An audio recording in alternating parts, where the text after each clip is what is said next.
banokuhlukanisa uJesu noJehova asebethi ubaba uJehova bathi uJesu akasuJehova. The term Jehovah, it means the Lord. Anesiqale lapho. And the term Jehovah was developed from the term I am. Right? Yes. So now uSathane la ufisa ukufana noNkulunkulu. Now engikhuluma indaba, ngithe ngizoxoxa indaba engazange ngaxoxa indaba. Hey. Ukudalwa komuntu kuyislap on the face from God to the devil. Unokuzwa abanye abantu bethi why uNkulunkulu engambulalanga, usambulalele noyezobuza ubuhlungu umbulala. So ukusindiswa komuntu, there is why kwathatha uNkulunkulu. Mama uzoyiphika leyo nto ukuthi manje lezi zinto zenzeka kanjani. Kuthatha uNkulunkulu ngoba lento ayiphelele kutheni asiye esihogweni. Ngayipheleli lapho. Nayo esihogweni usuke ungazi ufisana. There is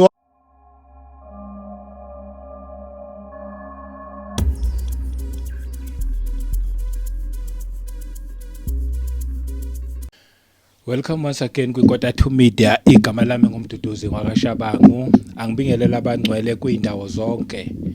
La kufinyelela khona le message ngiqale nje ngokubulisa umoya ongcwele okhona phakathi kwethu.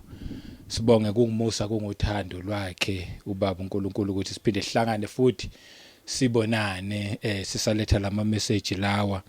Bese ngiphinde ngibonga abazalwane bonke sengibabingelelile mhlawumbe yaqala ukuhlana nale channel ungasashintshi ungasayindawo la ekhaya sikhuluma nje indaba ezimnandi ngendlela esimangaliso sothi siqeda la uyobusizakele ngempela futhi because la sikhuluma nje indaba ezithinta umuntu kanye noNkulunkulu. Angiqale ke ngibonge nje ngokusubscribe ngokulike ngokucommenta ngama channel members ngakho konke nabavelayo nje emaceleni bethi hayi alahamba ivangeli benikela siyabonga nje kakhulu ngakho konke lokho. Ngicela futhi ukuthi ngiphinde ngidlulise le message le na i-account ngicela ukuthi ngizoyibhala la for abafuna ukunikela njengoba nge-18 July sonke sesiyitholile imessage yo account ngizobe ngilonje ngimemezela until kuze kufikele lo langa lelo. So ngizoyibhala nje la ngezantsi abafuna ukunikela bazonikela kuyo le account ekhona la ukuze sokwazi ukuthi senze inkonzo okufanele soyenza le phambili. Sibiziwe sonke siyiSouth Africa. Bekuyilokho nje bengithi mangikudlulise ke futhi ngibonge futhi nangalabo asebeqalile bekhipha inkosini mbusisi. Namhlanje ke nginomfundisi la ukhona ubaba Khumalo, ngiyazi abaningi bazojabula kakhulu nami nje I'm very excited. Ngihappy ngiyazi ukuthi sizozwa izwi sozwa indaba nje ezimnandi ngempela. Ake siqaleke nje futhi simbingelele simamkele sinaye. Siyabonga baba Khumalo. Ngiyabonga kakhulu babu Shabangu, ngibingelele nababukeli nabalaleli emakhaya, ngibingelele nakwibandla elithizwe likaNkulunkulu liphila the foundation of truth. Ukushuthi ngamanye amazwi iqinisa alihlilezele noma libonakala emhlabeni ngaphandle kwebandla. Isisekelo seqiniso nensika yeqilo kweqiniso okunguKristu Jesu ibandla. Amen. Amen. Amen. Hayi siyabonga. Kudala bakugcina futhi bathi sawucela upart 2 aqhamuke masinyane awanduza naweni noma mhlambe enye message angazi kodwa ke ayi ngizodedela kwena. Wena waziyo ukuthi message oyiphethe ithini uzovela nje ngidedele kuwe nje. Yebo, uyu part 2. Oh okay. Yeah, uyu part 2. Ayike kuhle siyabonga. Ngoba babemcelile nami ngangifisa futhi kwakukhona part kwami ukuthi part 2 awukhulunywa le ndaba. Yebo. Ngoba ngabona ukuthi kusalile kwakuninganyana. Yes. Yes. Yeah, isihloko sakhuluma ngayo indaba ethi kunomuntu ezulwini. Oh yes. Bese ukuvuka nokuhlwithwa. So sasikhuluma ngaleyo nto nje masithi kunomuntu ezulwini. Njengalokho sayilanda ke sichaza ukuthi uma sikhuluma ngoJesu sikhuluma ngoNkulunkulu emntwini, sikhuluma ngoNkulunkulu engumuntu. Sayichaza futhi indaba yokuthi ku part 1 kukhona isikhathi lapho khona uJesu Kristu ayekhona kodwa engazange ayithathe inyama.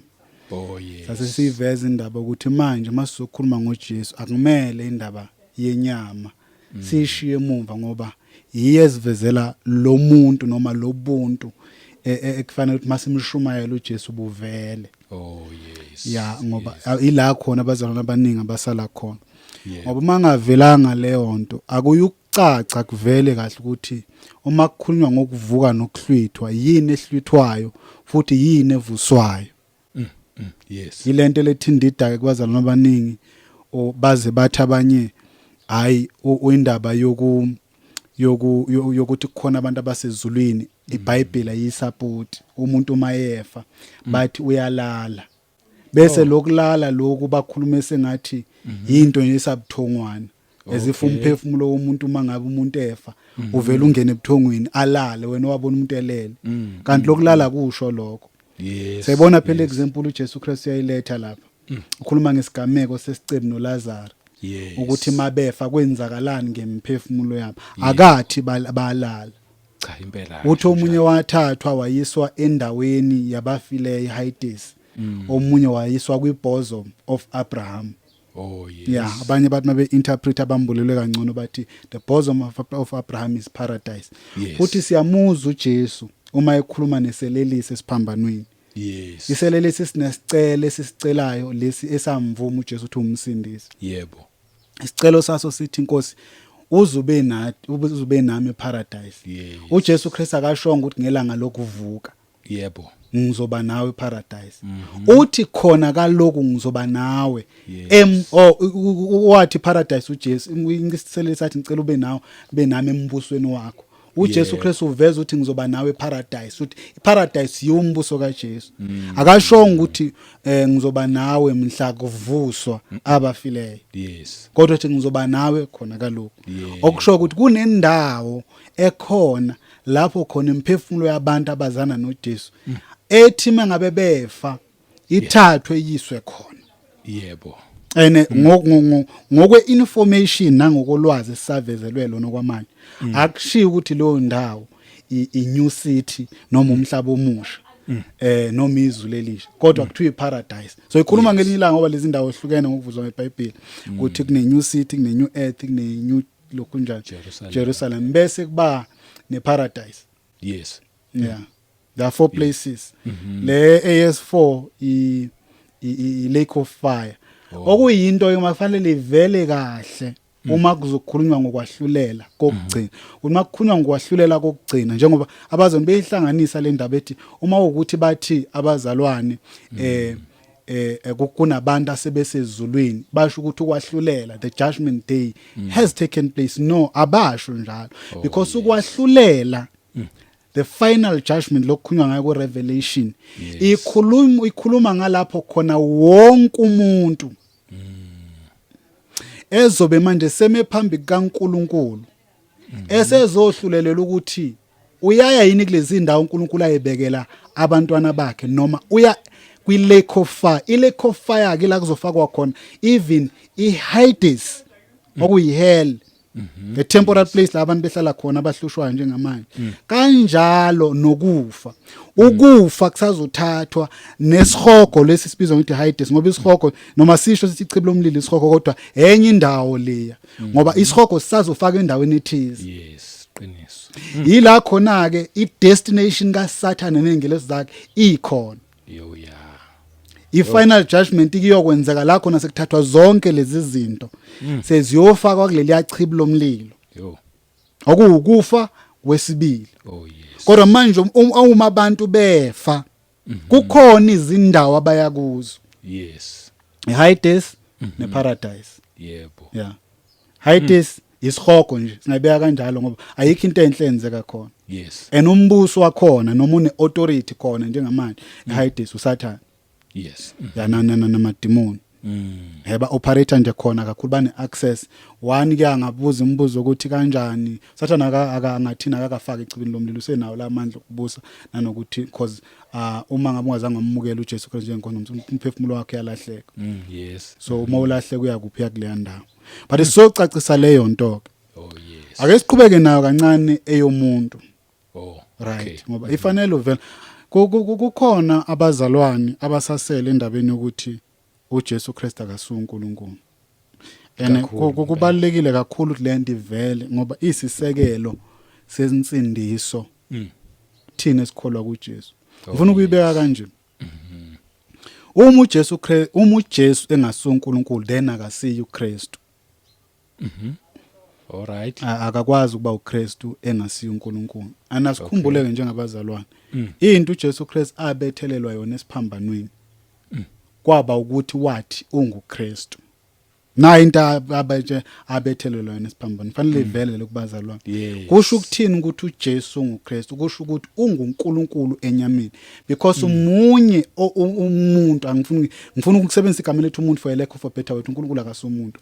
But munye umuntu wayequalify ukuthi angaba umsindisi wabantu. Yes. uNkulunkulu esenyameni. Akekho omunye umuntu owanikwa lawo mandla wayenawo lawo mandla ukuthi angaba umsindisi wabantu. Ake sifunde nayo incwadi. Lapha encwadini kaEzekiel 18. Sofuna nje verse elibelilodwa. Okay. I think u20. Ngoba kubalekile lokuthi kuvele kubazalwane. Munye owanikwa amandla ukuba angaba umsindisi wabantu. Yilo ayezoba uNkulunkulu enyameni. Oh yes. Okay. Asifunde ngizofunda nje uverse I think u20 or 21. Ngiqale lapha na ku20. Ithi umphefumulo owonayo uyakufa. Indodana ayikuthwala ukona kukayise. Uyise angathwali ukona kwendodana. Ukulunga kolungileyo. Okulunga kolungileyo kuyakuba phezulu kwakhe. Nobubi bomubi buyakuba phezulu kwakhe. Bese iyaqhubeka ithi laphana kepha uma umubi ebuya kuzo zonke iyachaza. But lana into esitholayo kunesisho esasho Israel.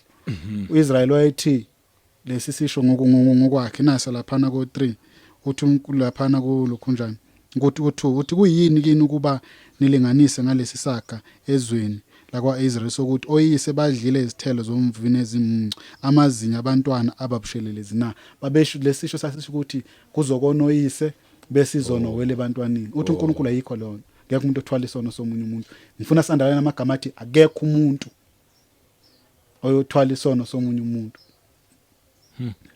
So umuntu odaliwe funa ivele leyo umuntu odaliwe oyimvelo kuAdam lo Adam owawele esonweni azange azaphiwa amandla ukuthi angathwala isono somunye umuntu.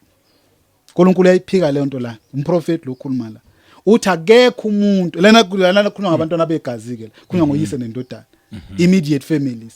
How much more kuzothiwa manje uzofela umZulu uzofela umSuthu uzofela lo kunjani umndiya uthi la uNkulunkulu indodana enakuthwala isono sikayise noyise kanakuthwala isono sendodana. Ukulunga kolungileyo kuyakuba phezulu kwakhe nobubi bomubi kuyoba phezulu kwakhe. Oh yes. So iyavalwa indaba ukuthi kwakukhona umuntu wayengafela abanye abantu. Now let's come back to indaba kaJesu.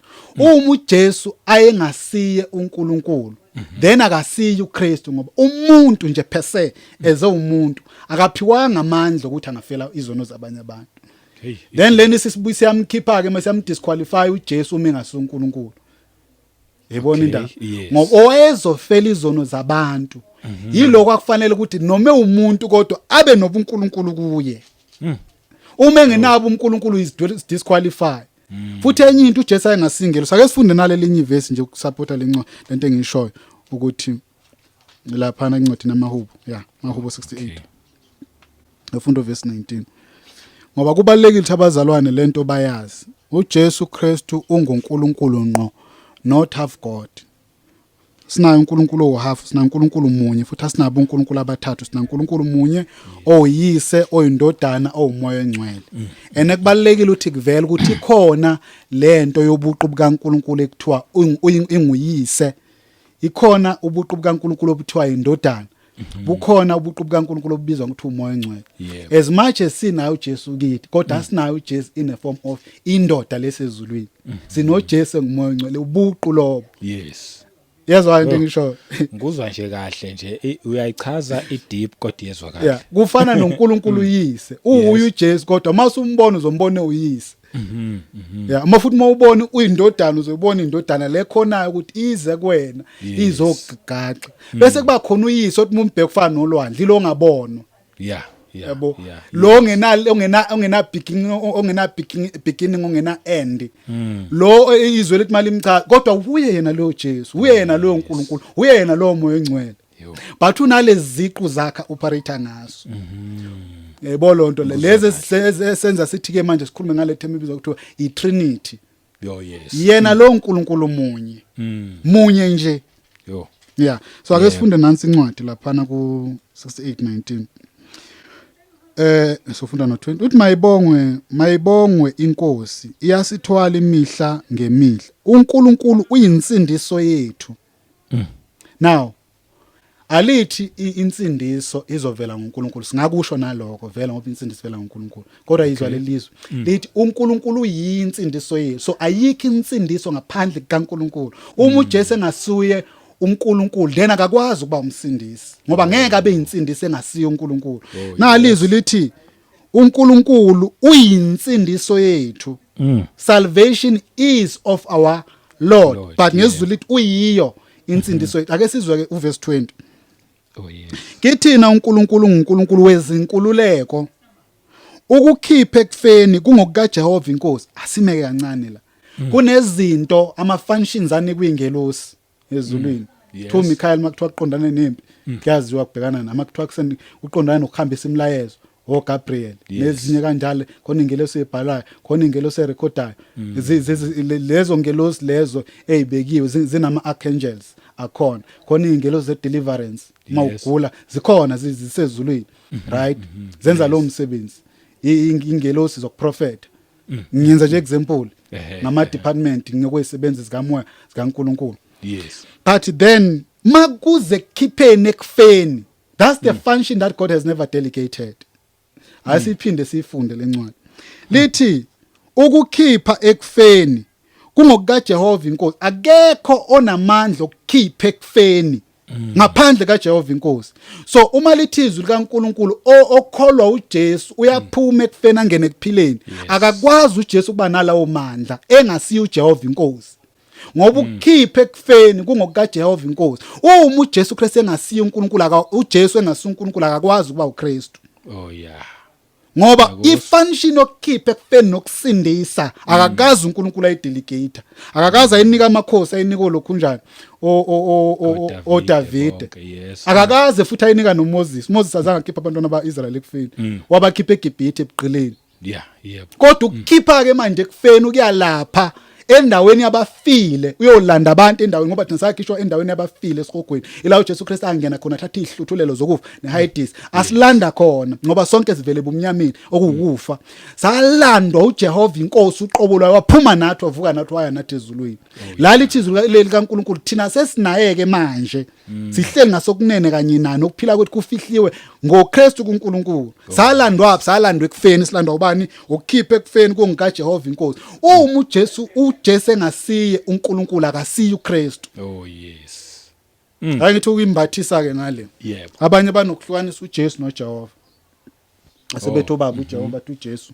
akasiye uJehova the term Jehovah it means the Lord anesiqale lapho and the term Jehovah was developed from the term I am right yes lo nginguye waseNgesebheru Yahweh I am that I say I am or that I am the term Jehovah isho njalo Yahweh it means I am lo I am uNkulunkulu akhuluma ngaye lapha wayechaza mhlawumbe ungafunda incwadi kaJohn ngakuvezela uma ethi nginguye enginguye chaza leyo uJesu Kristu encwadini kaJohn kunezinto ayikhulumayo ufika athi ngumelusi omuhle athi ngisinkwa sokuphila athi ngindlela neqiniso nokuphila athi nguvuka nokuphila bese ethi ngumelusi athi ngisango lezinto then the question is how can isango lingaba umelusi how can isango ngaba isinkwa sokuphila how can isango lingaba amanzi okuphila how can isango ngaba indlela neqiniso nokuphila because he is I am that is why incwadini kaJohn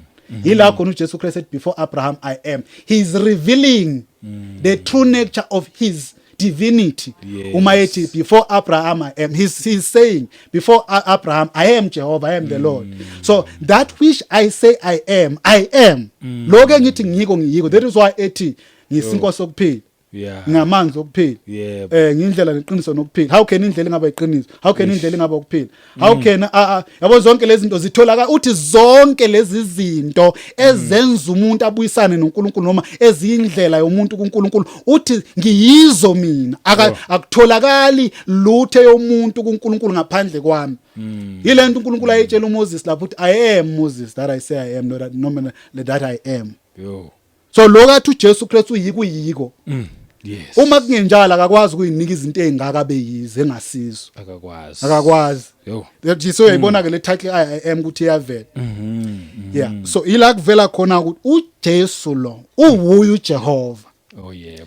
futhi ke owayethenjisiwe encwadini kaMalaki ukuthi uzokuza kwakuJehova Oh yeah. uJesu sitshelwe ngaye mayesefika ukuthi lo Jehova igama lakhe manje lokusindisa ukuthi uJesu ake sekuyona lencwadi owathenjiswa phela lapha encwadini kaMalaki kwaba uJehova ukuthi yena uzokuza abantwana bakaIsrayeli babelindele uJehova ukuthi uzofika Oh yes. right emhlabeni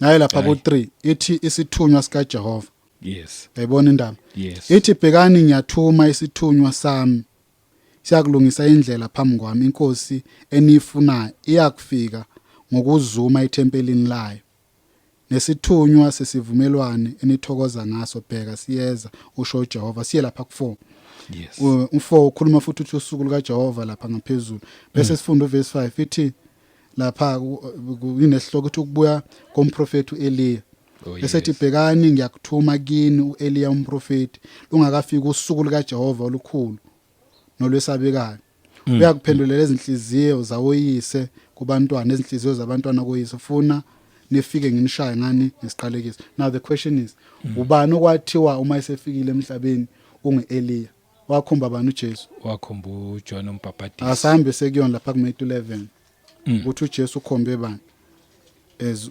ulokhunjana uEliya ngoba uma ungayibambanga lapho uzoloku uphika izinto ezibhaliwe yebo yabona lonto le lapha kulokhunjana ku11 mhlawumbe singaqala lapha unombuza ubuza athi uJohn nithi ungubani kini uJohn lapha ku11 uthi ngiqinisile ngithini kwabazelwe ngowesifazana akuvelanga omkhulu kunoJohn uMbhaphatisi kepha omncane embusweni wezulu mkhulu kunaye kepha kusukela manje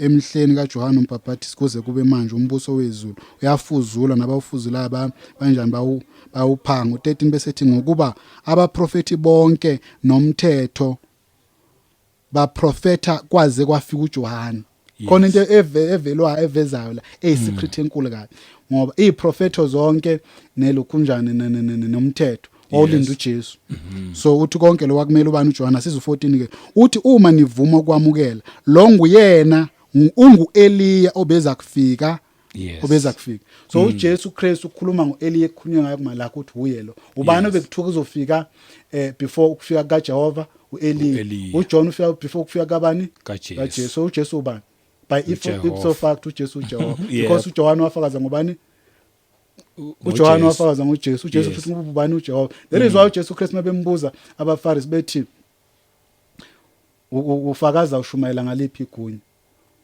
uthi niyakholwa yini uJohn ukuthi umprofeti uJohn uMbhaphatisi umprofeti lithi bahlanganisa amakhanda izikaNkulunkulu bathi uma siphika ukuthi uJohn umprofeti bazoshaya abantu kodwa mazivuma kushuthi sobe sesivumelana naye ngoba uJohn njani wakhomba yena wathi lo mkhulu kunami ukuthi yena izinto ezibekwekena base bebuyela kuJesu bathi asithi kuyena sazi bathi mabesho njalo ukuthi uJesu Kristu ngoba nithi nina nazi nama ngikuniphendula so uJesu lo uyu Jehova wayelindo uIsrayeli wayezofika enyameni prophetile ke nabanye abaprofeti nawe Judea Bethlehem of Ephratha umncinyane phakathi kwani kwenkulungwane zakaJuda ngokuba kuweke okuvela wakuprofeta ngokuza kaJesu but ake sithathe enye incwadi siye lapha na kuIsaiah saveza nje uJesu Kristu ukuthi uNkulunkulu futhi uNkulunkulu yena yedwa hayi cha iyavela Isaiah 9:6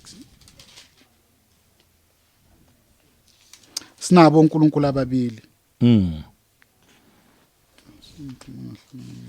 Isaiah 9:6 Okay. Ngokuba sizalelwe umntwana siphiwe indodana. Na umntwana ke wazalwa. Kodwa indodana ayizalwanga. Ngoba indodana umoya. Sakhuluma la ngelinye sayihlukanisa. Wazwa iposta leni babushabanga ukuthi nomehluko phakathi ko son of man no son of God. Yes, The son of God was never born. But the son of man was born because there is a flesh and there is a spirit. Yes. So mayithi lana ngokuba sizalela umntwana saphiwe indodana iyahlukanisa ngesimabungu nakadekile prophet ngoba lento into ayibonayo. Uthi umntwana uzaliwe ukuthi indodana siphiwe. So khona la ivela khona. Lamagama mangabe ungazange understand angakulahle impela ngiyakuzwa. Yeah. Uzoyifakazela nje incwadi ka First John lapha na ku chapter 5. Yeveza ukuthi indodana yadabula amazulu ayizalwanga. Yes. Ukwehla kwawo ukuthi yehla literal. Uma iyongena lapha ingena ngomoya engcwele yafakwa iyazehlisa. Futhi idabula amazulu. Kodwa sekuzophuma manje okuzalwayo kuumntwana osekunenyama. Nawa sizwe ukuthi kuzathiwa ungubani. Ithi umbuso uyakuba semahlombe akhe. Negama lakhe liyakuthiwa umluleki omangalisayo. Ubani umluleki omangalisayo? The mighty counsel. I mean the wonderful counsel. Umoya ongcwele. So uJesu yena lo umoya ongcwele. Because owaya kuMaria umoya ongcwele ukuze kube nendodana. Lokhu akukhule kungomoya oyingcwele. Imisebenzi kaNkulunkulu ezenzela yena ayina question wabantu lento. Yes. Asinakufuna ukusebenzisa imqondo yethu ukuthi awumanje nza okwethu ukuthi sikholwe. Yebo. Na yila futhi esala khona kubazana ngoba abazana bafuna ukubuyela emthethweni kaMoses. Thina sinomthetho obizwa ngokuthiwa is a law of faith. Okuyiwona osikhululayo ngoba thina lithi zikaNkulunkulu okholwayo njani olungile ophila ngokukholwa hayi ngomthetho kodwa soyikhuluma kahle ngoba igcina futhi nakhona le ibe distorted. Abanye bagcina sebefuna ukukhuluma ngebe sitshele ngengulube manje. Yabona indaba kodwa soyikhuluma kahle sesiveza ukuthi lento ime kanjani because lithi zikaNkulunkulu thina singabantwana baka Abraham. Yes. Ngani ngokukholwa ngoba Abraham azange ahambe ngomthetho wahamba ngokukholwa wathiwa ngokukholwa kwakhe wasekuthiwa olungile nathi sibuyiselwa khona lapho ngoba isithembiso sensindiso yezwe lonke sibewa Abraham kuthiwa Abraham izizwe zonke zomhlaba zizobusiswa ngawe hayi ngomthetho kaMoses hayi ngoMoses kodwa ngoAbraham ohamba noNkulunkulu ngokukholwa kwathi ulungile nathi kuthiwa thina njengabalungile sohamba ngani ngokukholwa so kunomthetho kaMoses kunomthetho wokukholwa ngizwa kahle ukhona ubhaliwe la incwadi I think incwadi ka Romans so ibheka nje oh yes right noma incwadi kaEfesu but ke ake siqhubeke kancane la lithi izwi likaNkulunkulu ke negama lakhe kuyakuthiwa umluleki omangalisayo uNkulunkulu onamandla mighty God mawufunda ngesingisi mhlawumbe uyifunde ngesingisi lapho nje amagama loqala lithini ithi and his name will be called wonderful counselor yeah mighty God asimeke lapha mighty God we don't have two gods one God abanye bathi mabefuna uargue la bathi ayisho ukuthi almighty ithi mighty hayi bazalwane musana ufuna baba aqile moya nje incwadini ka Revelation mhlawumbe uyibambe leyo isile incwadini ka Revelation 1 ubona ukuthi ubuqili lobo nje obungasho lutho umighty God no almighty God umehluko kuphi lapho yes cela ungifundele uverse 8 ngoba ngesingiyiveza kahle example 1 I am the Alpha and the Omega, the beginning and the end, says the Lord, who is and who was and who is to come, the Almighty. The Almighty, wayekhuluma lana ubani? uJesu. Yeah. So lo Almighty man nangu uJesu yasho time the Almighty God and the Almighty. So if ngale is mighty God, ngapha u time the Almighty, then awukuhlanganisa kanjani lo? Asikwazi ukuyiphika. And he says he's the Alpha and Omega. Who is Alpha and Omega? Is Jehovah. Yes. Who is inkosi uNkulunkulu? Yo. Ayikusho lokho lapha. Isho kanjalo. Lana ithi mina ngingu Alpha no Omega kusho inkosi uNkulunkulu. Uyinkosi uNkulunkulu. Bese ithi ke it says the Lord, okhona nowayekhona noza umninimandla onke the Almighty. Then ukuhlukanisa kanjani uzothi ufuna argue ukuthi ayisho ithi my Almighty God ithi mighty God. Angazi abazona basebefuna ukuthini. But nake sikutholayo he is mighty God, the very same son and the child that was born. Yes. The son that was given. Right, asiqedeleke ukuthi lithini. Sayithanda ke simangayo ke leli gama lokugcina. Nayi indesise lapha kuIsaiah. kuIsaiah, okay, yes. Asizwe ukuthi ithini. Number 3 ithi uyiso ngunaphakade. Kunabantu abathi uJesu akasuyise. Incwadi umprofeti la lithi lozozalwa le ndodana enizophiwa yona inguyise ongunapha asinabo oyise ababili. Yes.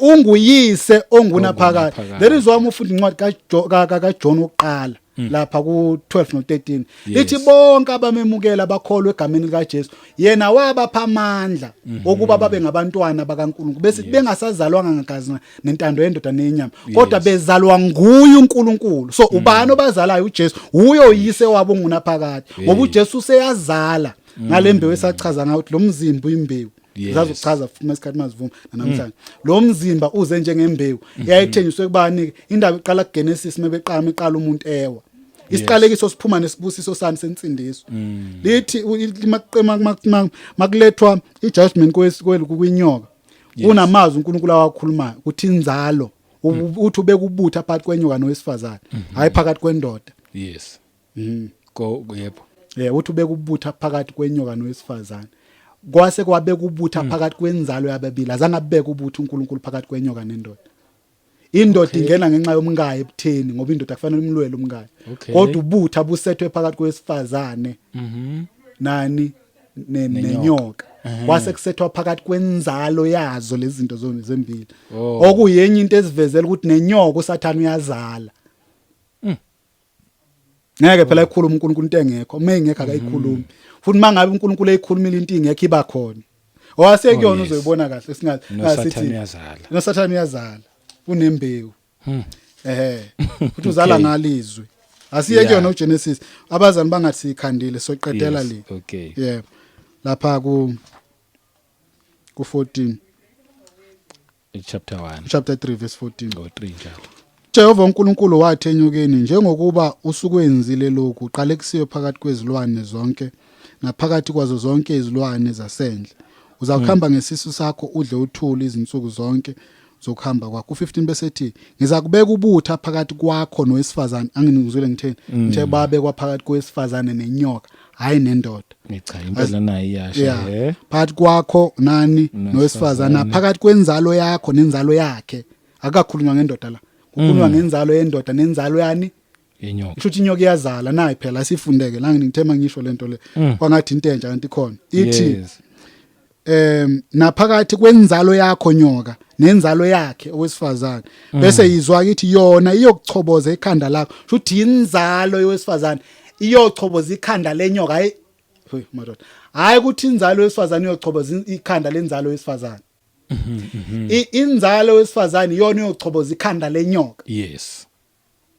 bese kuthiwani ke enyokeni ke kuthiwa yona iyo okay asiphinde yona iyochoboza ikhanda lakho nyoka wena uyakulimaza isithende sayo futhi ubutha noma bubekwe phakathi kwenzalo yenyoka phakathi kwesifazane nenyoka wabeka phakathi kwenzalo yesifazane nani nenzalo yenyoka kodwa impi izoba phakathi kwenzalo yesifazane nenyoka direct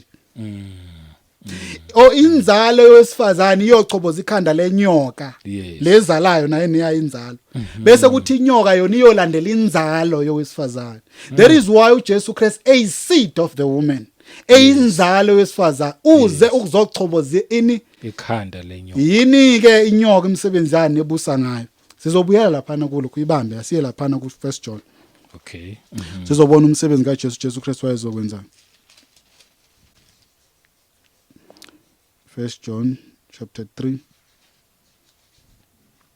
uverse siqale nje kuverse 4 ithi bonke abenza isono okay ngithe 1 John umpostoli uJohn lokhunda chapter 3 verse 4 yeah okay sifunda futhi bonke abenza isono bayeqa umthetho ngokuba isono sokweqa umthetho uthi senazi ukuthi yena wabonakalisa ukuze asuse izono akunasono kuye uJesu Christ inhloso yokumanifesta kwakhe kwakudila nesono yes now izwi likaNkulunkulu khona futhi kule ncwadi lisitshela ukuthi isono singumsebenzi kaSathana siqhubeke nasifunda singayeqi sikhulumela u6 bese lo ohlala kuya kuni lo owonayo akambonanga futhi akamazi u7 ethi bantwana maningadukiswa umuntu owenza kulunga ulungile njengalokube yena elungile ethi owenza isono ngokabani ngokaSathana siphinde owenza isono ngokabani so uSathana uzala ngesono uSathana unenzalo uSathana uyazala owenza isono ngowakhe ubani uSathana qhubeke nayo ngokuba uSathane uyona kwasekuqaleni uSathane uwona into enje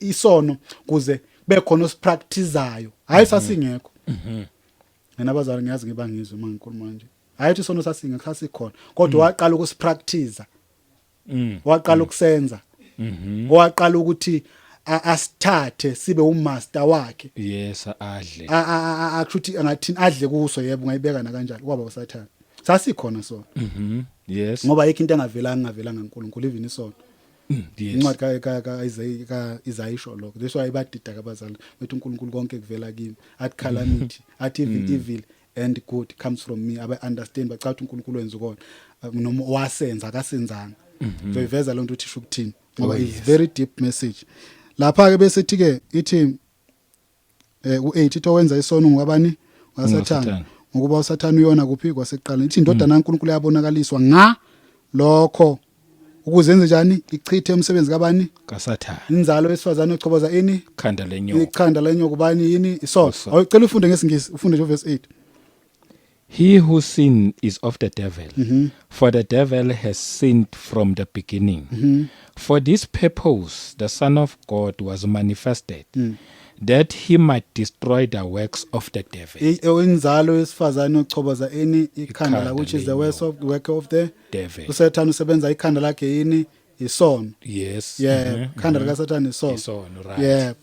So now uJesu malithi was manifested lisho ukuthi waba inyama for that purpose shothi wazalwa waba inzalo yani yowesifazane for that purpose azodila nekhanda likabani asiqhubeke nasizwe ngokwenzalo lapha na ku9 funa ngifunde ngesingisi yeah okay 9 Whoever has been born of God does not sin for his seed remains in him. Now in English ngale ku Genesis sikhuluma ngeseed of the woman. That seed of the woman is the seed of God. So ozelo uNkulunkulu akoni because the seed of the woman eyeza ngomoya engcwele.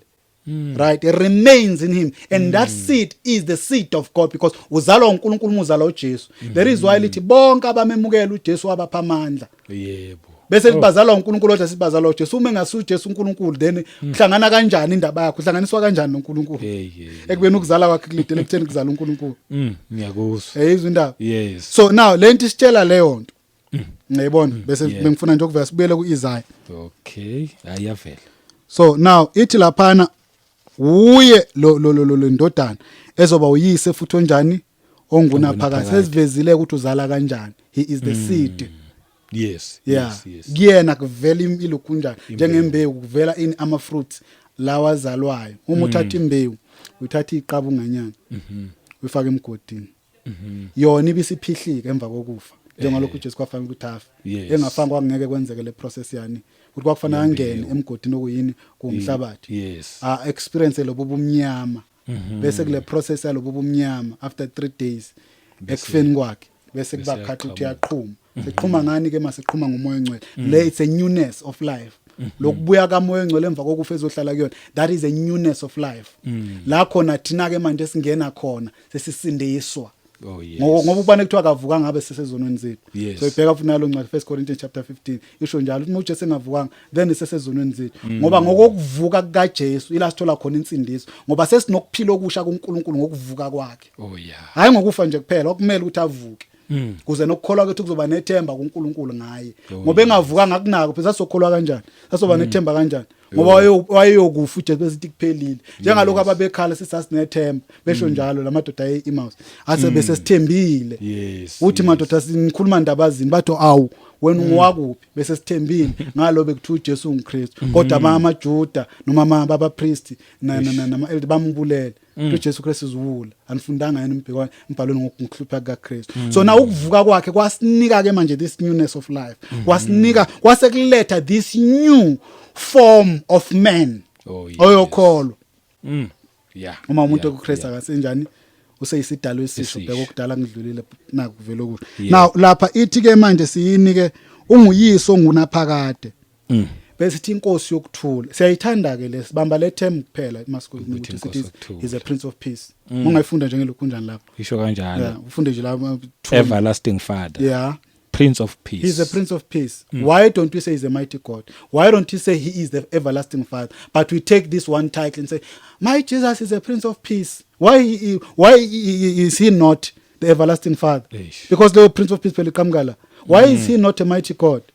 Why is he selective singabazalwana? And lento ayamprofeta akayisho in vain. Yes. right? Yeah. So this Jesus Mm. is Christ. This Jesus is God. Yeah. Because without God there is no salvation. Isho njalo incwadi kaIsaiah, beside me there is no savior. Yes. Usho njalo mangabe khuluma kumprofeti uIsaiah. So uJesu lo Yes. unguNkulunkulu. Hey. Nakuba umuntu kodwa wayenguNkulunkulu. Akuvele lokho kubazalwane. Yeah. Ezokwenzani? Ezothatha umuntu emfake ezothatha unyama amfake ebuNkulunkulwini ngiyazi ayixoxwa ke lemabanzini. Yes. Cabanga ukuthi insindisi inkulu kababusha bakho. Yeah.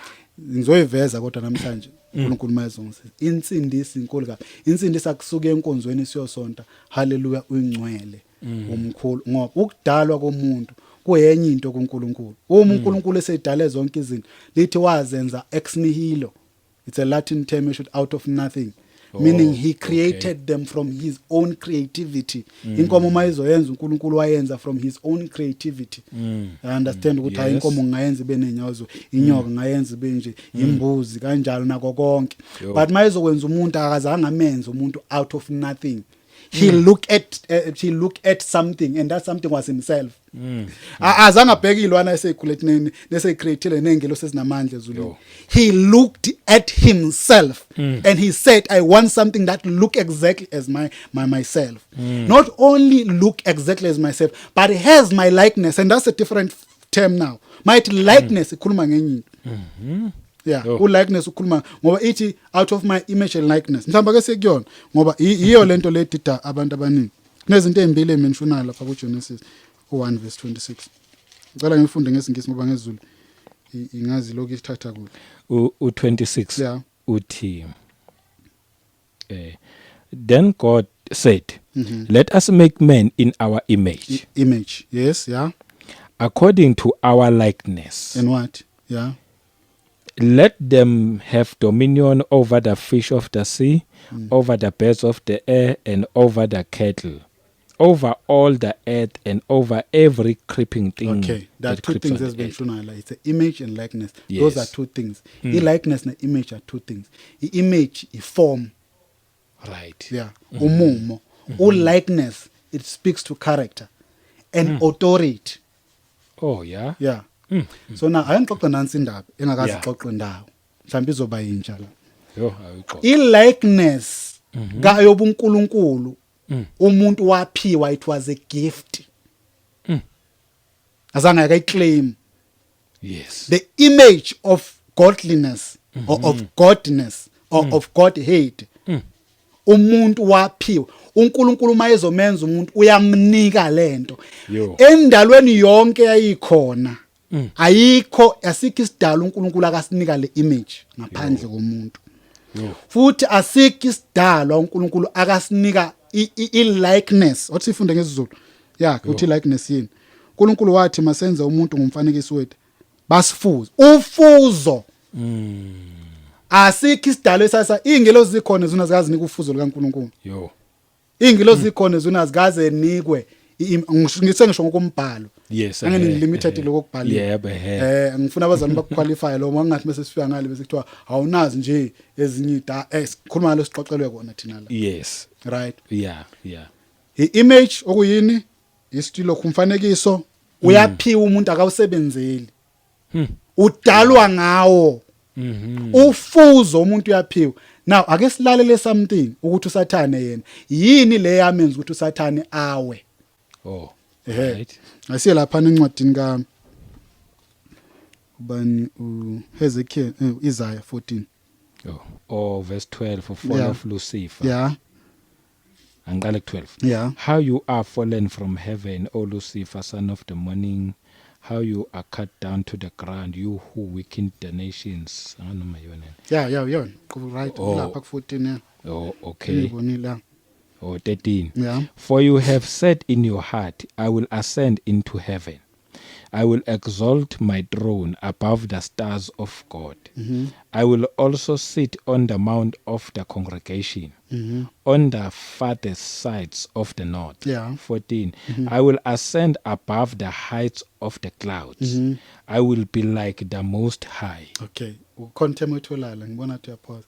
I will be what? Like the Most Ndiyambona likeness High. now. Uyabona. Yep. I will be like. That likeness was given to man. The devil is claiming it out of grace because bengenayo. So now lo like kusitshela ukuthizo khona into asitshela yena ngani ngesimo somuntu. There is why ngithi insindiso akusinje insindiso semabandleni futhi isindiso esihogweni. Usathane lento wayefisa ukuthi abe njengaye ophezukonke. I will be like logo because uclaim into anganikwanga yona. He's crossing the boundary isono leso. Yeah. Ngithe ngizochaza indaba yesono but angifuni ukulahlekelwa ilento. Isono sivela ngokuthi umuntu across territory anganikwanga yona noma ngabe isidalwa sesizulu noma ngabe simhlabeni. Uma uNkulunkulu efike ebeka idemarcation ethi la weqa sowenza isono. Naku Adam isono savela kanjalo. Sasingekho isono ngithi. Waletha iboundary uNkulunkulu. Kubani uNkulunkulu akayibeletha ngale boundary. Sasingekho isono. So ngokuletha iboundary kukhandwa kwesono lo. There is why ethi uNkulunkulu konke kuvela kimi nokubi. Yes. Nokuhle. Kuvela kimi ngoba the moment ethi lokhu kuhle uNkulunkulu then sekunokubi okumele naloko uNkulunkulu athi kuhle. Sakheka kanjalo ke isono noma ungakasipractice. Ngesikhathi uAdam esehambe senomthetho isono sasikhona. Kodwa singaka practice singakabi kwipractice singakabusi ngoba akekho umuntu emhlabeni wayeni authority esemhlabeni owayesesenjani esazivumela ukuthi simbuze. Yes. Ngiyazwakala into ngithini. So nasasikhona ngenxa yomthetho. Kodwa singakabusi ngoba Adam wayengakasenzi. Siqala ukubusa mhla uAdam esinika igunya. There is why uNkulunkulu ekhuluma kuKhayini ethi Khayini. Owenza kahle. Uthi mawenza kahle yamukela kodwa mawenza kabi uthi isono sihlezi and uthi ukunxanela kwaso kunguwe hayi kukuwe izulu sithi kukuwe. Noma ngasho ukuthi kukuwe kodwa lo term isho ngeEnglish ethi kunguwe sithi isono sifuna wena. Once isono wasenza siyakubusa. Yeah. Siba negunya. Eneke umvuzo wesono yini ukufa. Yes. Right. So now uSathane la ufisa ukufana noNkulunkulu. Now engikhuluma indaba ngithe ngizoxoxa indaba engazange ngixoxe indaba. Hey. Ukudalwa komuntu kuyislap on the face from God to the devil. Unokuzwa abanye abantu bethi why uNkulunkulu engambulalanga sambulalele noyezobuza ubuhlungu umbulala.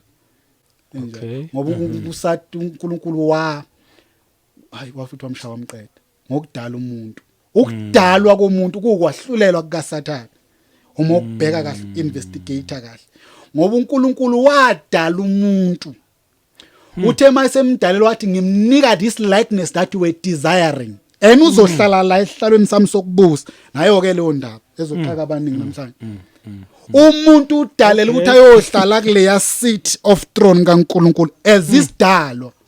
uSathane okuyisidalo ufuna ukuhlala kulesa sihlalo lokho kwathiwa kubi ngoba unikwanga kona uNkulunkulu wayesezenzela isidalwa azosibeka kulesi sihlalo wayesesithatha lesidalwa wasenza saba sincane kuneyingelosi ngokukudalwa ukuthi eze emhlabathini azosakhela umzimba bese sibeka kuphi emhlabeni now lento isho ukuthini ke mangithi eze emhlabathini umhlabathi uluthuli osho ukungcola leso amanye ama version mayezokhuluma ngokudala komuntu ukubunjwa kuthiwa he was formed out of dirt usho ukungcola i-dust isho ukungcola isho njalo impela right so now lento ithi uNkulunkulu uthathe lokho kuyinkazimulo his spirit right wasifake kungcola wakuhlanganisa nokungcola wayesethi position yaloku kwi level efanayo ngazi noma ngithi nami nomfanekiso wami okuyini indodana yami kuzohlala kubuse la esihlalweni sami sokubusa ngithatha phike lento kanti thina siyini kuNkulunkulu ngibeke kanjeni kanti thina siyini kuKristu izwi kaNkulunkulu repetitive lithi ibandla umzimba kaKristu and this is a literal meaning, it's not a metaphor. Yeah. So now the question is umzimba kaKristu kuphi usehlalweni sikaNkulunkulu sokubusa nini ukuphila kweni kufihliwe noKristu kuye uNkulunkulu hayi eceleni hayi kuphi kulesi yahlala uNkulunkulu uJesu Kristu ethatha umzimba ezemhlaba uzolanda lo muntu uyomfaka straight kule position ayifisa uSathane ngakethi uJesu Kristu nanohlulela ingelosi ayi ngiyakuzwa ayizindaba so uthatha lokho okungcolile ukuhlanganisa nenkazimulo uthi makube ngcwele kune position esihlalweni sokubusa esihlalweni sobukhosi ngaphezulu wonke amazulu iposition yomuntu leswa khona ingoma abayiculayo omama laba bathi masibuyele kuJehova bathi sondlula amalungu adlula ini idalo yes siyakuphi yo sezulwini ngaphezulu wonke amazulu uJesu Kristu ekhona ngoba umzimba kaJesu umkawundlu okuyini okuyibandla the church ila position ya the final destination yebandla ikhona lapho fanele ihlale lapha njengomzimba la kuhleli khona uKristu kuhlela umzimba kuhlela ibandla yes irapture ikhuluma ngalokho irapture ikhuluma ngalokho into efihleke kangaka madoda enkulu kangaka so ukusindiswa komuntu there is why kwathatha uNkulunkulu mama uzoyiphika leyo nto ukuthi manje lezi zinto zenzeka kanjani kuthatha uNkulunkulu ngoba lento ayiphelele kutheni asiye esihogweni ngayipheleli lapho nayo esihogweni usuke ungazi ufisana there is why yabona nje khona abazalwane bathi bese noma umuntu ungekho lo kodwa bayabona basiphuthisela ayibe kanje siyobona sisiphuthisela ngoba lapha kusenemqhele yes and lemqhele isho a level of authority and closeness to uNkulunkulu yeah khona abanye abongena ezweni bengenayo imqhele hayi abanye bafisa lokho ngenxa yobuvila nokuvumela inyama sibaningi nokukhathala nobunzima because lemqhele ayithelo kalili ithelwa amaqhawe yamaqhawe umqhele ngeke kuvele unika umqhele wazange beyiqhawe iselelisi asinamqhele njengoba beza abanye bathi hayi ngifuna ukungena njengeselelisi ezulwini asinamqhele of righteousness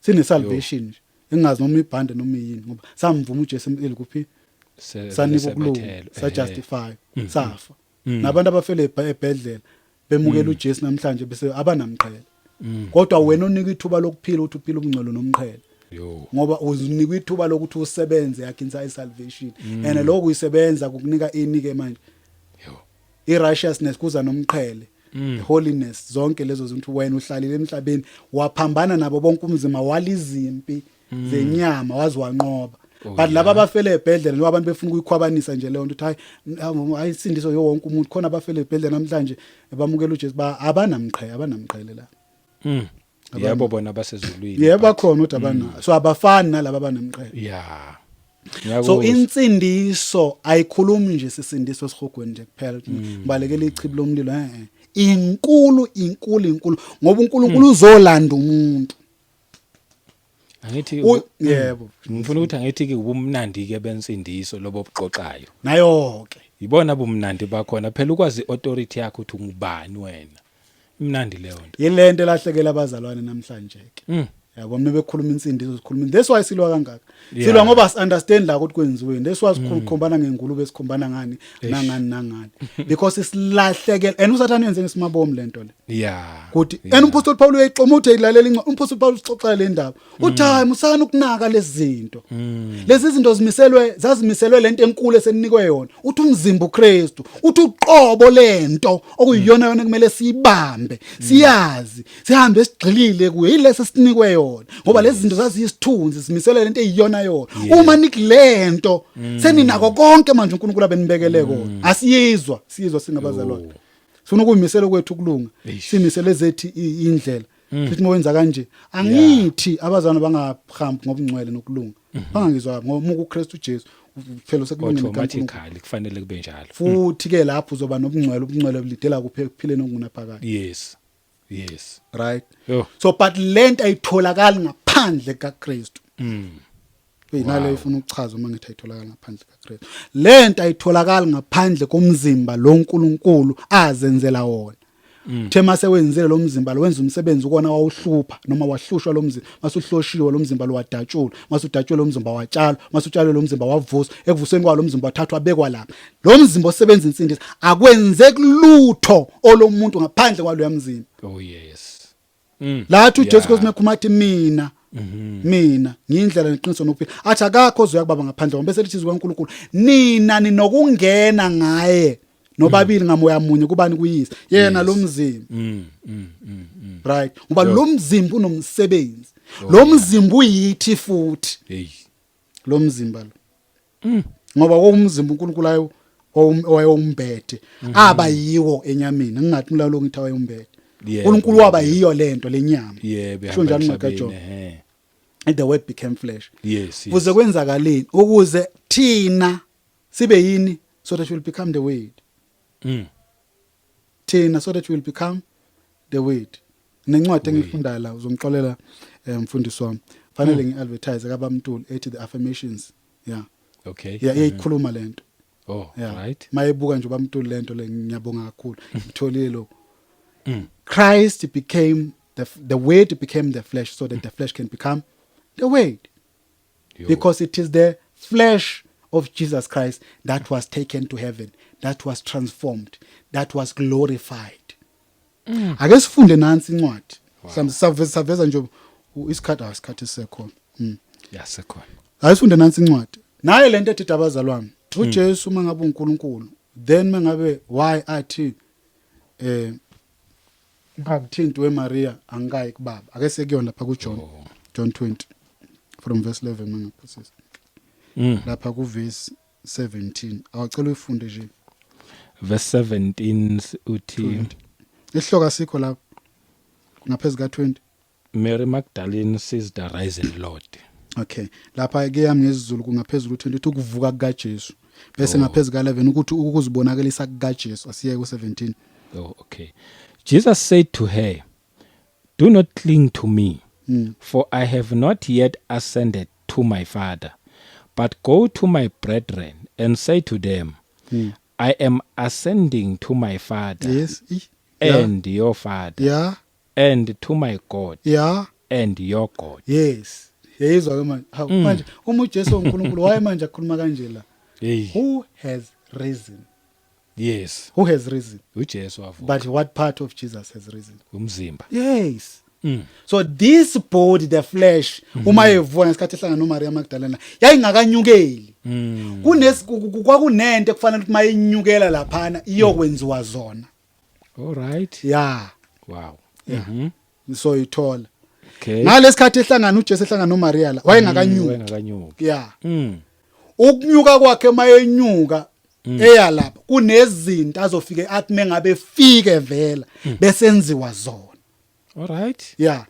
Uthini ke la sesithe underline lamalokhu njani uthi angikanyukeli kubani kubaba noyihlo. Yes. Ubaba ubani okhuluma la umzimba, he speaking from the perspective of inyama levukile. Inyama inoyise yazalwa. Uthi ungubaba kimi inguyihlo futhi kuwe ngoba nawe uyazalwa nguye lo moya. Yes. Wena nyama manje siyazalwa phela thina. Zala umoya kuphela nenyama ifanele transform. Inyama ngoba yinyama eyonikwa leya lokhunda neyezovuso. Right. Yeah. Beyiqhubeka ithini besithi ke lapha kuNkulunkulu wami noNkulunkulu wenu. uJesu inyama unoNkulunkulu. Lo uNkulunkulu wethu. Lo yamzimba unoNkulunkulu. Lo uNkulunkulu wethu. Lo uNkulunkulu umoya. Yilento edida abantu mangabe izwi likaNkulunkulu encwadini kaCorinthians I think 1 verse 15 lithi uJesu Kristu uyobuyela kubafu wabo bese uNkulunkulu abe uNkulunkulu phezulu bese becabanga ukuthi kukhulunywa ngoJesu uNkulunkulu kukhulunywa ngomzimba ngoba umzimba olethelwe thina uma izinto seyipheleliswa lo mzimba uyithi lo mzimba nje uyithi lo Jesu abayiwo uyithi bonke laba bayonqoba kuKristu Jesu banqoba bafakwa kulo yamzimba ngoba ukunqoba kulo yamzimba bayaphiwa ngalo yamzimba so lo yamzimba umele bona straight direct ngoko lokhu uma uJesu Kristu ebuya nebandla yes yebo noma ngabe kubuya abantu abaningi kodwa kuyobuya umuntu oyedwa mayezohlulela le antichrist and lo oyobebuya after kulokhu njani usebehluthiwe ibandla uma esebuya uyobuya nje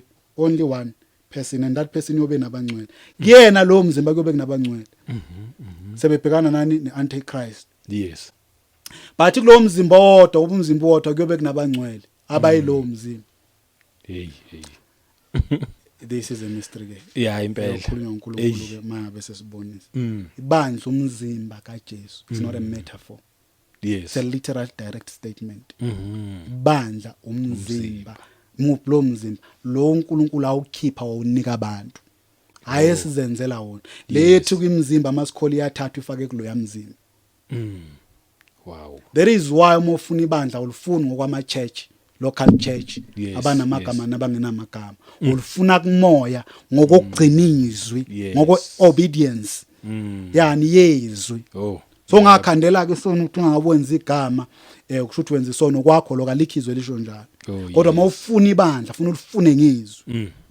nguzwa kahle Uyayibona indaba? yebo Ngoba yebo, abezwi likaNkuluNkulu abayoba yini yibandla bese baba ngumzimba kuJesu.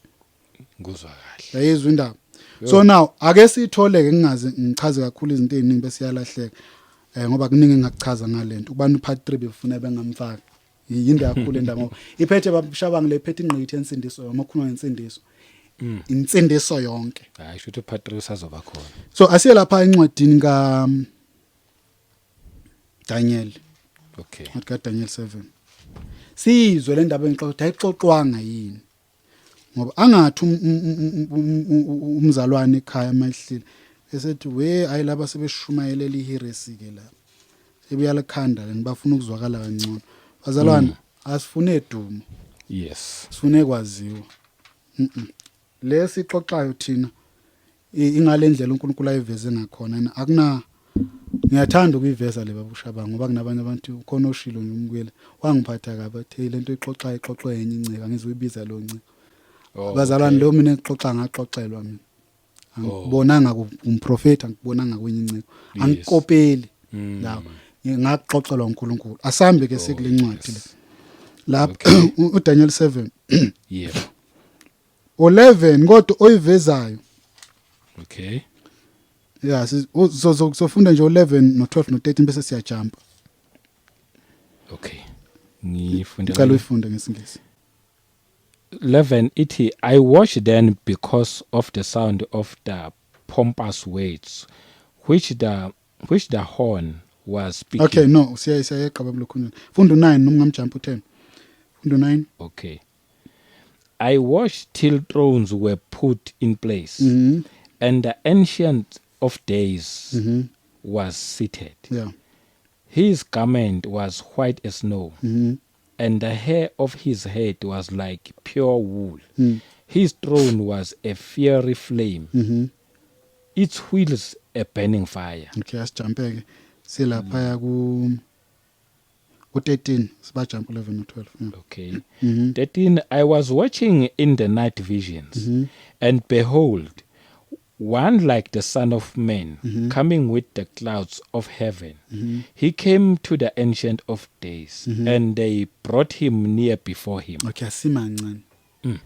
U13 usitshela ukuthi ngabona embonweni ebusuku. Bheka kwafika namafu ezulu onjengendodana yomuntu. Yes. Now wait a minute. The term indodana yomuntu ayiveli kuyithema yasemhlabeni. Ngifuna le isinke. This is a divine title. Oh. Because ubona umprofeti ubonaphi? Ukuvision. Vision kumoya. Yes, kumoya. Kwezulwini esihlalweni sobukhosi sikaNkuluNkulu. So it is a divine. Into oyibona ngale is divine. Yes, kunjalo. Yes, angels are divine. Right? So le title ka Jesu ethi Son of Man is not just a title. Njengoba kunokubizwa umprofeti wasan kodwa kule ka Jesu ethi Son of Man is a divine title. Yes, okay. Sizoyizwa uthisha ukuthini. Uma uyidivile le title ethi Son of Man. All right. Asizwe ukuthi kwenza kanjani lithi ngifundela ngezothi ngabona embonweni ebusuku bheka kwafika namafu ezulu onjengendodana yomuntu yafika komdala wezinsuku yasondezwa phambi kwakhe lo njengendodana yomuntu usondezwa kumdala weinsuku. Okay. Hey. Ngithe umzimba loya umisela umuntu uyithi ake ngiphinde ngimemphasize lo oyindodana yomuntu usondezwa kumdala weinsuku so umzimba wendodana yomuntu lo ofika ngani ngamafani ezulu yes right usondezwa kubani komdala weinsuku asiza ukuthi kuzokwenza ngithe uJesu uthi inxa ngithinta ngikayi baba ngasi kunezinto ezenziwayo ingakho uJesu Kristu mayevuka ethi manje ahambani ushumayela manje because sekunikiwe yini la nikwa yona sizwe oh yeah 14 then to him was given dominion and glory asithathe kancane okay to him who the son of man was given what dominion eyizwa ke manje yanikwa inike ngezulu lithi yanikwa ini ukubusa ngakethi uJesu sekunikiwe ini amandla onke ezulwini kuphi nasemhlabeni naki uyanikwa la ethi wanikwa ini ukubusa wasenikwa ini okay wanikwa ini 14 and glory nobukhosi ivele nobukhosi wanikwa kingdom ne kingdom nani ke nombuso futhi yes ukuze kube ecela ngixolisa ukuphazamisa okay that all peoples nations and languages should serve him his dominion is an everlasting dominion okay babusho kanca asiyekiza sigijimise masishane okay sizobuya kule ncwadi ngoba le ncwadi ayiphelile lapha na ku9 ngathi mangikhuluma last week ngathi lo muntu wayesetshenzwa yena zangazalo uKristu kodwa wasetshenzwa ene namandla wanikwa right umuntu yes unikwa ubani uNkulunkulu oyini umoya yes right yayibona manje ukuthi siyavela kancane lo muntu uyanikwa uyasondeza umuntu yes uyanikwa lamandla sizokuzwa ukuthi lo nikwayo ngabe umuntu oyedwa noma kunikwa abathizi okay izokhulumela incwadi angizoyikhulumela mina asizwe la ku6 ukuthi lo mntwana ozelwe nale ndodana isiphiwe yona kwathiwani ku7 oh 7 ku verse 9 chapter 9 verse ithi ku7 of the increase of his government and peace there will be no end upon the throne of David and over his kingdom okay othi ngifunde ngezulu yakude ngisithi ku7 ithi umbuso waba mkhulu ukuthula I think sifunde siyeqe phezulu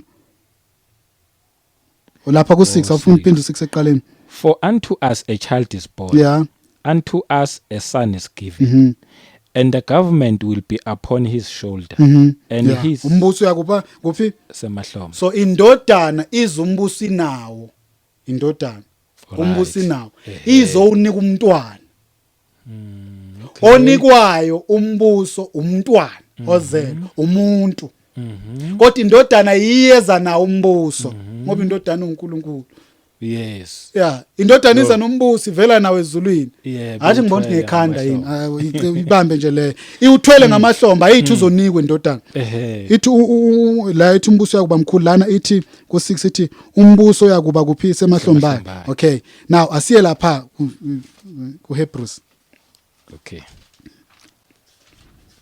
sibona ukuthi indodana yona yenze njani okay Hebrews 4 elifunda nje ngesizulu okay verse 14 ngakho ke lokhu sinompriest omkhulu kakhulu odabula amazulu uJesu indodana kaNkuluNkulu masibambelele kuso isivumo sethu Jesu Kristu njani udabule amazulu umpriest onjani omkhulu okay asiye lapha Ephesians wadabule eza wadabule njani enyuka yes asiye ku Ephesians ukuthi why kwenze Ephesians 4 verse 10 okay ayiqale ku9 Ephesians 4 verse 9 kepha lokhu ukuthi wenyuka kuthini uma kungesiko ukuthi wakhe wehlela ezindaweni zomhlaba eziphansi na u10 bese ethi owehlayo nguyena owenyukela futhi ngaphezulu kwamazulu onke ukuze agcwalise konke so uJesu lo wehla uye futhi owanyuka now izwi laNkulunkulu lithi wanyukela phezulu kwamazulu onke ukuze agcwalise konke yonke into igcwalisiwe ngalomuntu there is why incwadi Colossians ithi yena lapha chapter 2 verse 9 ithi yena uyini hayi futhi asifunde babula kunjani so yena lo Kristu Jesu uye wadabula ehla uye wadabula futhi enyuka yes right sifunde Colossians 9. 2:9 yeah. Okay. Mhm. For in him dwells all the fullness of the Godhead bodily. Bodily ngokomzimba. Mayithi body thina sicabanga inyama. Yebo inyama isikhona kodwa bodily ngokomzimba isho ukuthi ngokweform. Yes. Imoto inomzimba kodwa inyama. Yes. Right. So kodwa manje uJesu masenawo ini umzimba. Mesithi ubunhloko bonke bobuNkulunkulu buhlala ngokomzimba. Uma uzobona uNkulunkulu ngomzimba, awumboni ngenye indlela ngaphandle kaJesu. Yebo. uNkulunkulu umzimba wakhe, this image esanikwa yona thina bizwa ngesun. Yes. Yaba khona uJesu engakayithathi inyama. Yeah. Uma iza ikopeli ngathi lento avele yi uJesu Kristu wayengayikopeli kithi. Yebo. Into efana nathi ayithatha ubunyama kodwa ubuqu bakhe wayeyileyanto vele. Oh yeah. Le image lesinayo thina ayithathwe kuye. Yes. Le ukuthi sinenyawo embili ngengalo embili nekhanda njengoba si lento uNkulunkulu wayebuka yena ebuka iform le yakhe ebizwa ngendodana. Oh. Right, wayesethi ngenza umuntu ngale form. Ngale form le. Right. Leyo form ke yiye leyeze ebizwa ngokuthi ulizwi yeze emhlabeni. Yazo njani yathatha inyama. Ukuze izosindisa futhi manje inyama ebuyisela izofaka lapha kuNkulunkulu. Oh yes. Now that's why izwi lithi kuhlala kuye ubunhloko boMkulunkulu ngokomzimba. Now asizwe ukuthi lithinike izwi likaNkulunkulu ku10. Oh yes. And you are complete in him, who is the head of all principality and power. You are nina ke manje nikholwa you are complete in him. Kunento ayikhuza lo mpostoli Paul ifundiso zokucathulo zezwe ukuthi ungadli inyama yani ungadli kunjani amasabathi nayi lapha lokhu nisithinte na ukuthi umpostoli afunda lokhu kunjani u7 khona ku2 uzoyizwa. Okay, Colossians. Okay. Rooted and built okay, up. because qala ku6 yeah. 6. As you therefore have received Christ Jesus the Lord, so walk in him. Njengalokhu lokhunjani njani mukela ubani? Ngelile uJesu Kristu. Hambani bani? Kuye. Kuhanjwa umuntu ekuKristu ukudideka okufike kubazalwane kufike ngoba abantu abekho kuKristu. Izosovezelwa ke manje sikhuzwa kupla. Okay. Sihamba silahlekelwe uKristu nje thina ke ensukwini zokugcina. Thina silahlekelwe ngoba uKristu simbona uhafu. Kanti kuKristu kukhona konke ukulunga komuntu uNkulunkulu akufunayo. IHoliness yonke uNkulunkulu ayifuna ikuKristu ayikho ekutheni kufanele ukuhlanganise enye kodwa soyichaza. Awuqhubeke nayo ku7 athini rooted and built up in him and established in the faith, as you have been taught, abounding in it with thanksgiving. Yeah, and establishing what? In faith. Yes, in faith. Yeah, insindisa yizi ngenye into iza ngokukholwa. Ngokukholwa, yes. Yeah. Insindisa yizi ngenye into iza ngokukholwa. Lithi izwi likaNkulunkulu ngaphandle kokukholwa nina kumthokozisa uNkulunkulu ufuna ukukholwa akafuni zonke lezi ezinye izinto. Lezi sifuna ukuyikhanda ke manje. Sifuna ukuyikhaya kodwa kulungile soyichaza uNkulunkulu uzosisiza. Lithi kumele sikholwe ngoba Abraham wakholwa engenamthetho Abraham. That's why ngikhuluma nabazali bethi Old Testament kanjani bethi Old Testament incwadi yomthetho. Old Testament as a book ayinawo umthetho kuphela. Genesis 3 nje uNkulunkulu mesakhuluma noMoses kwakungabi namthetho. Genesis akanamthetho.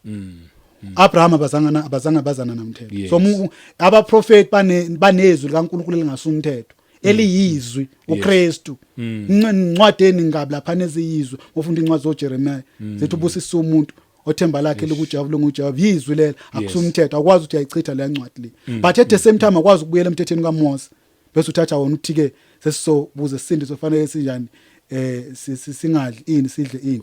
Ngifuna ukudlula ke lapho ngoba ngikho lapha ngaze ngithi abazalwane asizwe 8 ke.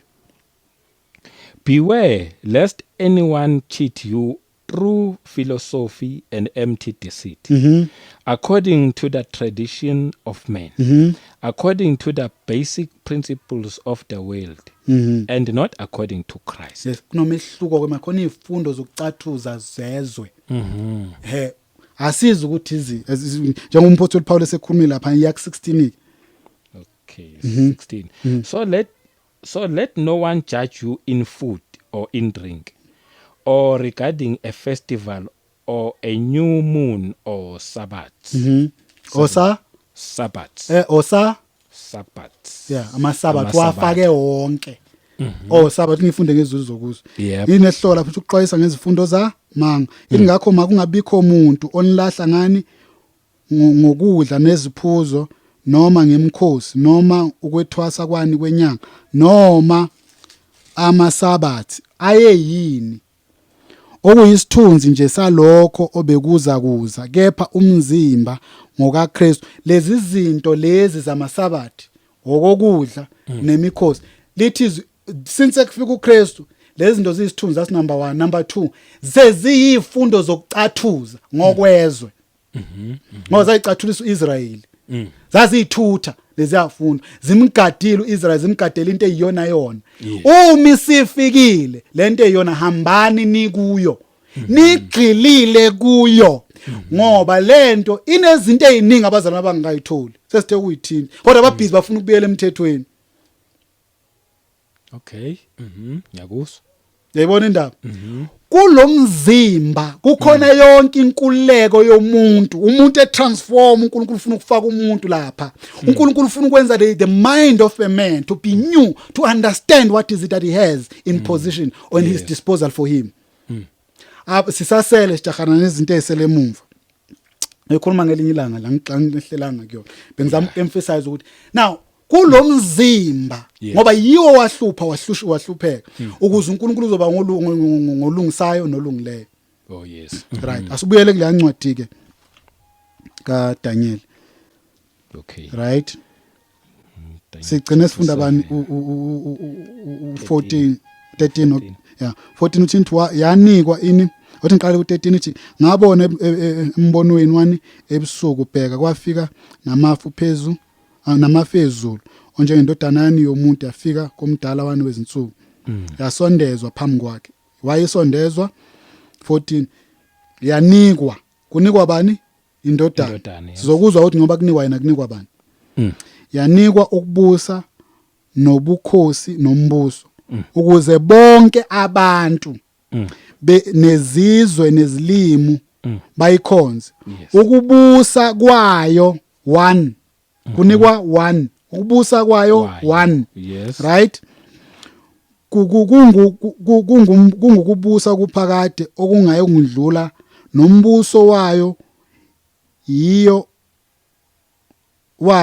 yiwo ongayi kuchithwa sakhulunywa ngo1 sanikwa 1 asizwe mase kuchazwa ukuthi incazelo ithi lo nikwayo ubani ngilana siyazi indodana yomuntu yes indodana yomuntu la Asezo 15 to 15 uthini cela ufunda ngezwe ngoba isikhathi sesi against us uthi uDaniel lana umoya wami wakhathazeka edokodweni lawo nemibono yekhanda lami yangihlupha bese thi ngasondela komunye wabemi khona ngabuza kuiqiniso lakho konke lokho wangichaza wangitshela wangisiza wangazisa incazelo ezindaba si17 lezo zilo bla bla bla ngiyandlula lapha kepha 18 sizo 18 kepha abangcwele bophezulu konke bayakuyamukeliswa umbuso.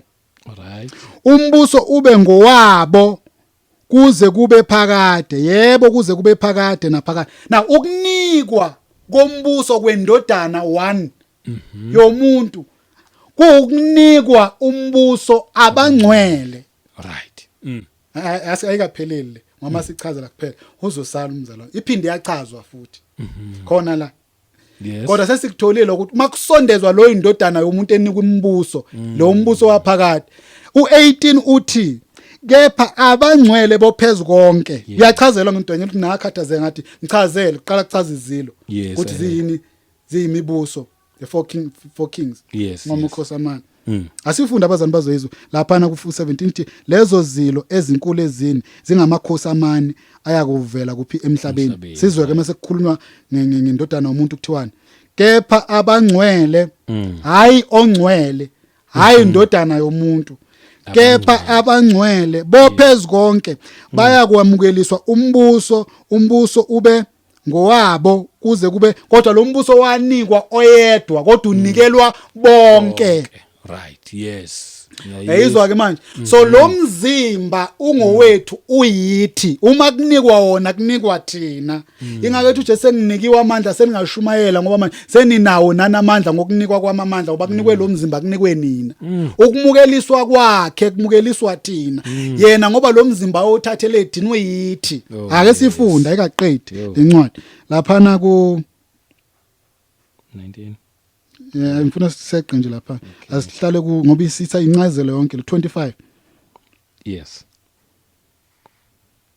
Ethu 25. Okay, iyakukhuluma nakhona futhi sesesemuva. Okay, asifunde. Iyakukhuluma amazwi ngophezulu konke ekhathazi abangcwele bophezulu konke.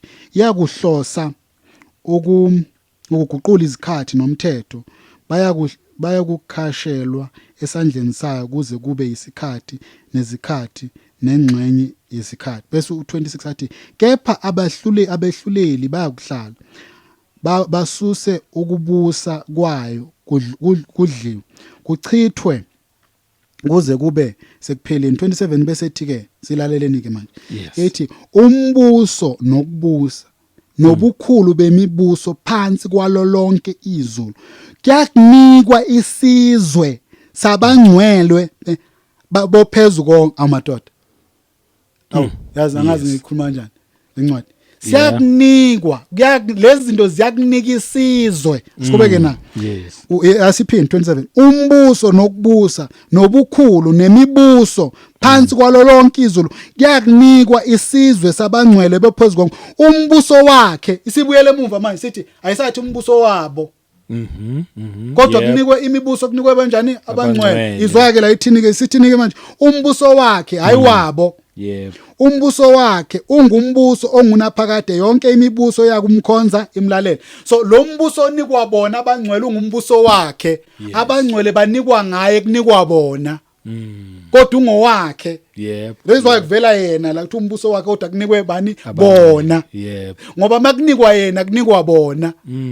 Yena uyibo loya mzimba. Loya uyithi. Thina asesiba bethu singabakhe. Umuntu kuKristu sidalesi. Dala ngidlulile. Bheka kuvela kusho. Imnandi le ndaba. Okusho ukuthi ngakhe ethu Jesu maye hambe khuluma atantanazini ukuthi nina ningonkulunkulu. Ngoba sivela kuye uNkulunkulu nase uNkulunkulwini. Yes. Now kuma ufunda incwadi ka 1 Corinthians chapter 15 uxoxwa leyo ndaba. Ayazi mhlambe sekuyona. Sesiyavala nje ngibona isikhathi. Yes. Iba yinhle mangekho yinde kakhulu. Yebo. No Patrice sengamenza la mayinkosi ivuma. Khona incwadi engikhulumile ngathi uMkristu engavuswanga kusho ukuthi thina ukukholwa kwethu kuyini kuyise. Kukhulunywa lokho 17 mangamfunda ethi kepha uMkristu engavuswanga okholwa kwethu akusizi lutho. Sisezonweni nisezonweni zenu. Uma engavuswanga ngoba ngokuvuswa elasithola khona ini ukukhishwa ezonweni. Yes.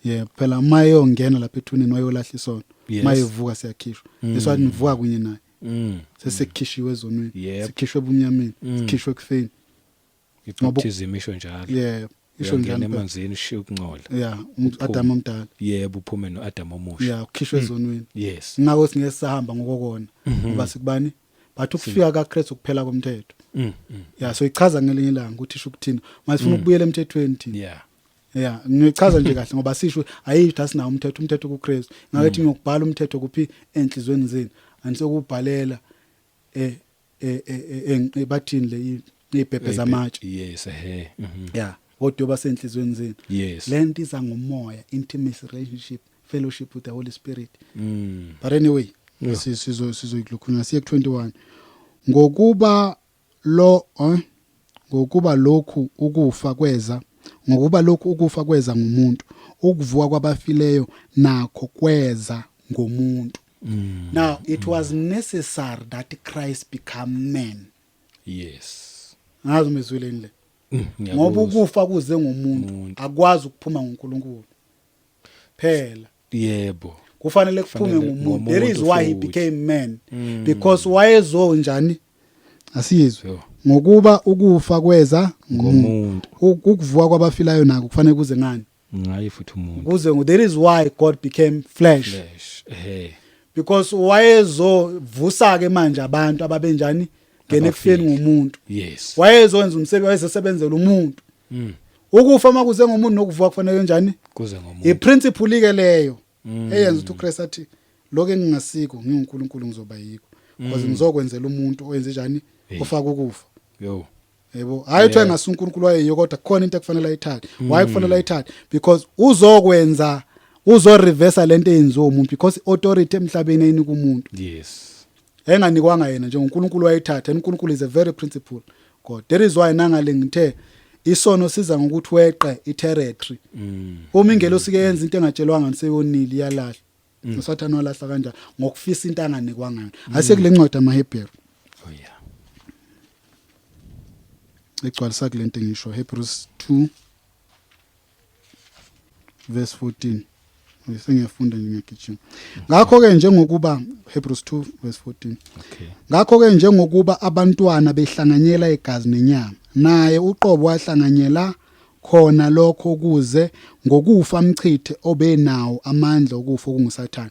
Now last tshela ngoJesu thiwa thina singabantwana sihlanganyela inyama negazi. Lithi izwankulu it was necessary also for him ukuthi ahlanganyele khona lokho inyama negazi. He became flesh so that azofana nathi. Yes. Why fanele afane nathi? Kwakunomsebenzi ayezowenza ukuzochitha ini asizwe. Ethi ukuze njani? Ukuze ngokufa Sathane chithwa ngani? Ngokufa amchithe obenawo amandla ani okufa. Oh yeah, ngusathane. So Sathane ngiyaqoqa indaba mhlawumbe akazwisi. uSathane wahlulwa kanje. Ukwabona umuntu athathe into obawazi ukuthi upowerful ngayo. Akushaye ngayo. Uthusha ngenduku zakhe. Yeah, ikhona leyo nkulumo Yeah, uSathane washaya. kwenzakala leyo. Yeah, kuthiwa ukuze amchithe ngako ukufa obenawo amandla okufa. Amandla akhe alapha ekufeni. Usamandla wayenethemba lokuthi uJesu wangena ekufeni awuphumi. Yeah. Njengoba exactly. Hey waqoqa. Uma yefu uJesu Sathane nje uyanqoba ngoba azitha amandla akhe. Kanti akazi ukuthi uzochithwa. So ushaywa ngenduku zakhe. Oh yes, ngiyakuzwa. Yebo, ngoma ukwangena ekufeni. Awuphumi. Bane kuthobe sinesikhathi sokuxoxa. Uma uJesu lapha kuncwadi yamaPsalms.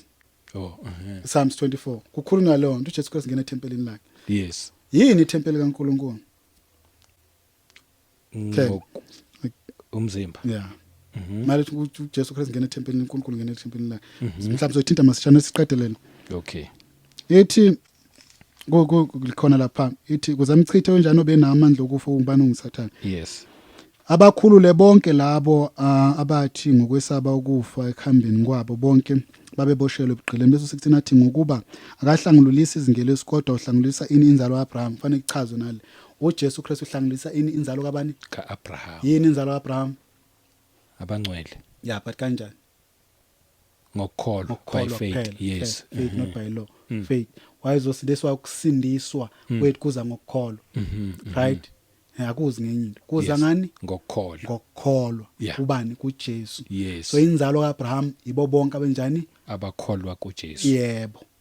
So noma ngabe kuthiwa awusumjuda once wakholwa bayinzalo kaAbraham. Yes. Asizwa engazange uzohlangulisa ini ingelosi kodwa wayezohlangulisa inzalo. Abraham. Bese u16 athi 17 athi ngakho ke kwamfanela ukube abe njengabafowabo kuko konke. So uthatha lesimo sokuthi azofana nathi ngoba uzohlangulisa bani uzosiza thina. Uyasithatha lesimo.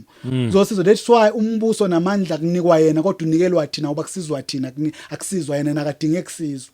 Yes. Yithini esizwayo la. Uma kunikwa yena kunikwa thina. Le mbuso onikwayo kubonakala njengendodana yomuntu lapha. Akunikwa na kuba kunikwa yena kodwa kunikwa thina. La mandla athi nginikiwe zuna semhlabeni akunikwa nokuba kunikwa yena kodwa kunikwa thina. Yes. Ngoba thina sinikwa ngaye. Lokho konke sikutholayo thina sikuthola ngaye lo yamzimba. Hey. Ungazange wabakuloya mzimba utholu. That is why litho ngenayo indodana kaNkulunkulu ukuphila okuphakade akanakho. kodwa ulaka likaNkulunkulu lenjani lihlala kuwe Lihlezi phezulu ngoba konke uNkulunkulu John 3:35 konke uNkulunkulu isayithanda indodana ukunikele konke esandleni sa zonke izinto uNkulunkulu wayithatha wayibeka kuJesu emaqondana nomuntu wayesethi konke umuntu akufunayo uyokuthola kuloya mzimba. Oh yes. Uma ungekho kuloya mzimba usekufeni udukile usebumnyameni usengaphansi kobugqila ngoba kuloya mzimba khona inkululeko khona ukungena khona iqiniso khona indlela khona ukuphila. Uma ungenawo loya mzimba ungekho kuwo ungekho kuKristu awunazo zonke lezi zinto ekuthiwa kwabonakala njengendodana nomuntu enikwa lokubusa awunakubusa awuna authority. Le authority umuntu aphucwa yena ensimini yaseEden ubuyiselwa ngoJesu Kristu esenikwa kuphi ezulwini. Ungangithinta ngikayi kubaba yini efanele kubaba fanele ayonikwa ubani umuntu ngoba unikelwa uJesu unikelwa bani unikela umuntu yebo kanikelwa yena mayise kunikwa lo muntu ekunikwa umuntu lo uKristu uJesu umzimba kunika umuntu emhlabeni ini amagunya onke okubusa. Wow ayisiqedele kwakufanele afane nani nabafa ukuze abe ngumpriest omkhulu ohawukelayo othembekayo kukaNkulunkulu kube inhlawulo yezono zabantu ngokuba lokhu wahlupheka yena uqobo elingwa unamandla okusiza abalingwayo. Zonke lezi zinto ayenzela ukuthi njani kwakwenziwa kuye ukuze azosiza thina. Yes ngibona hayi kwakwenzela yena ukuthi nje angazi kube njani wayenzelwa konke wayenzela thina. Oh nansi enye siveze nje la nansi 2 Corinthians chapter 5 verse 21 konke okwenzeka kuJesu wayehlupheka ngenxa yethu hayi ukuthi wayezenzela yena le yanto lo yamzimba une role ingakho ukuvuka nokuhlwitha ukuhlwitha amakhulunywa ngokuhlwitha kusho ukuthi abazalwane mase beyohlanganiswa umshado ke lo yes nalo yamzimba sebeyoba munye noKristu bese beyahlaliswa kulesa sihlalo leso sathana esifuna bahlale nje lapha yebo okwamanje abakahlali umshado awenzeki yeah abakhona basagciniwe endaweni ebizwa ngokuthi iparadise yes kodwa basazohlaliswa. It is the event that is highly anticipated ezulwini la uKristu ehlanganiswa nebandla umshado wewundlu awukenzeki usazokwenzeka irapture izele lokho bese ukubuya kukaJesu sekubuya ke manje sekuzohlulela uAntichrist.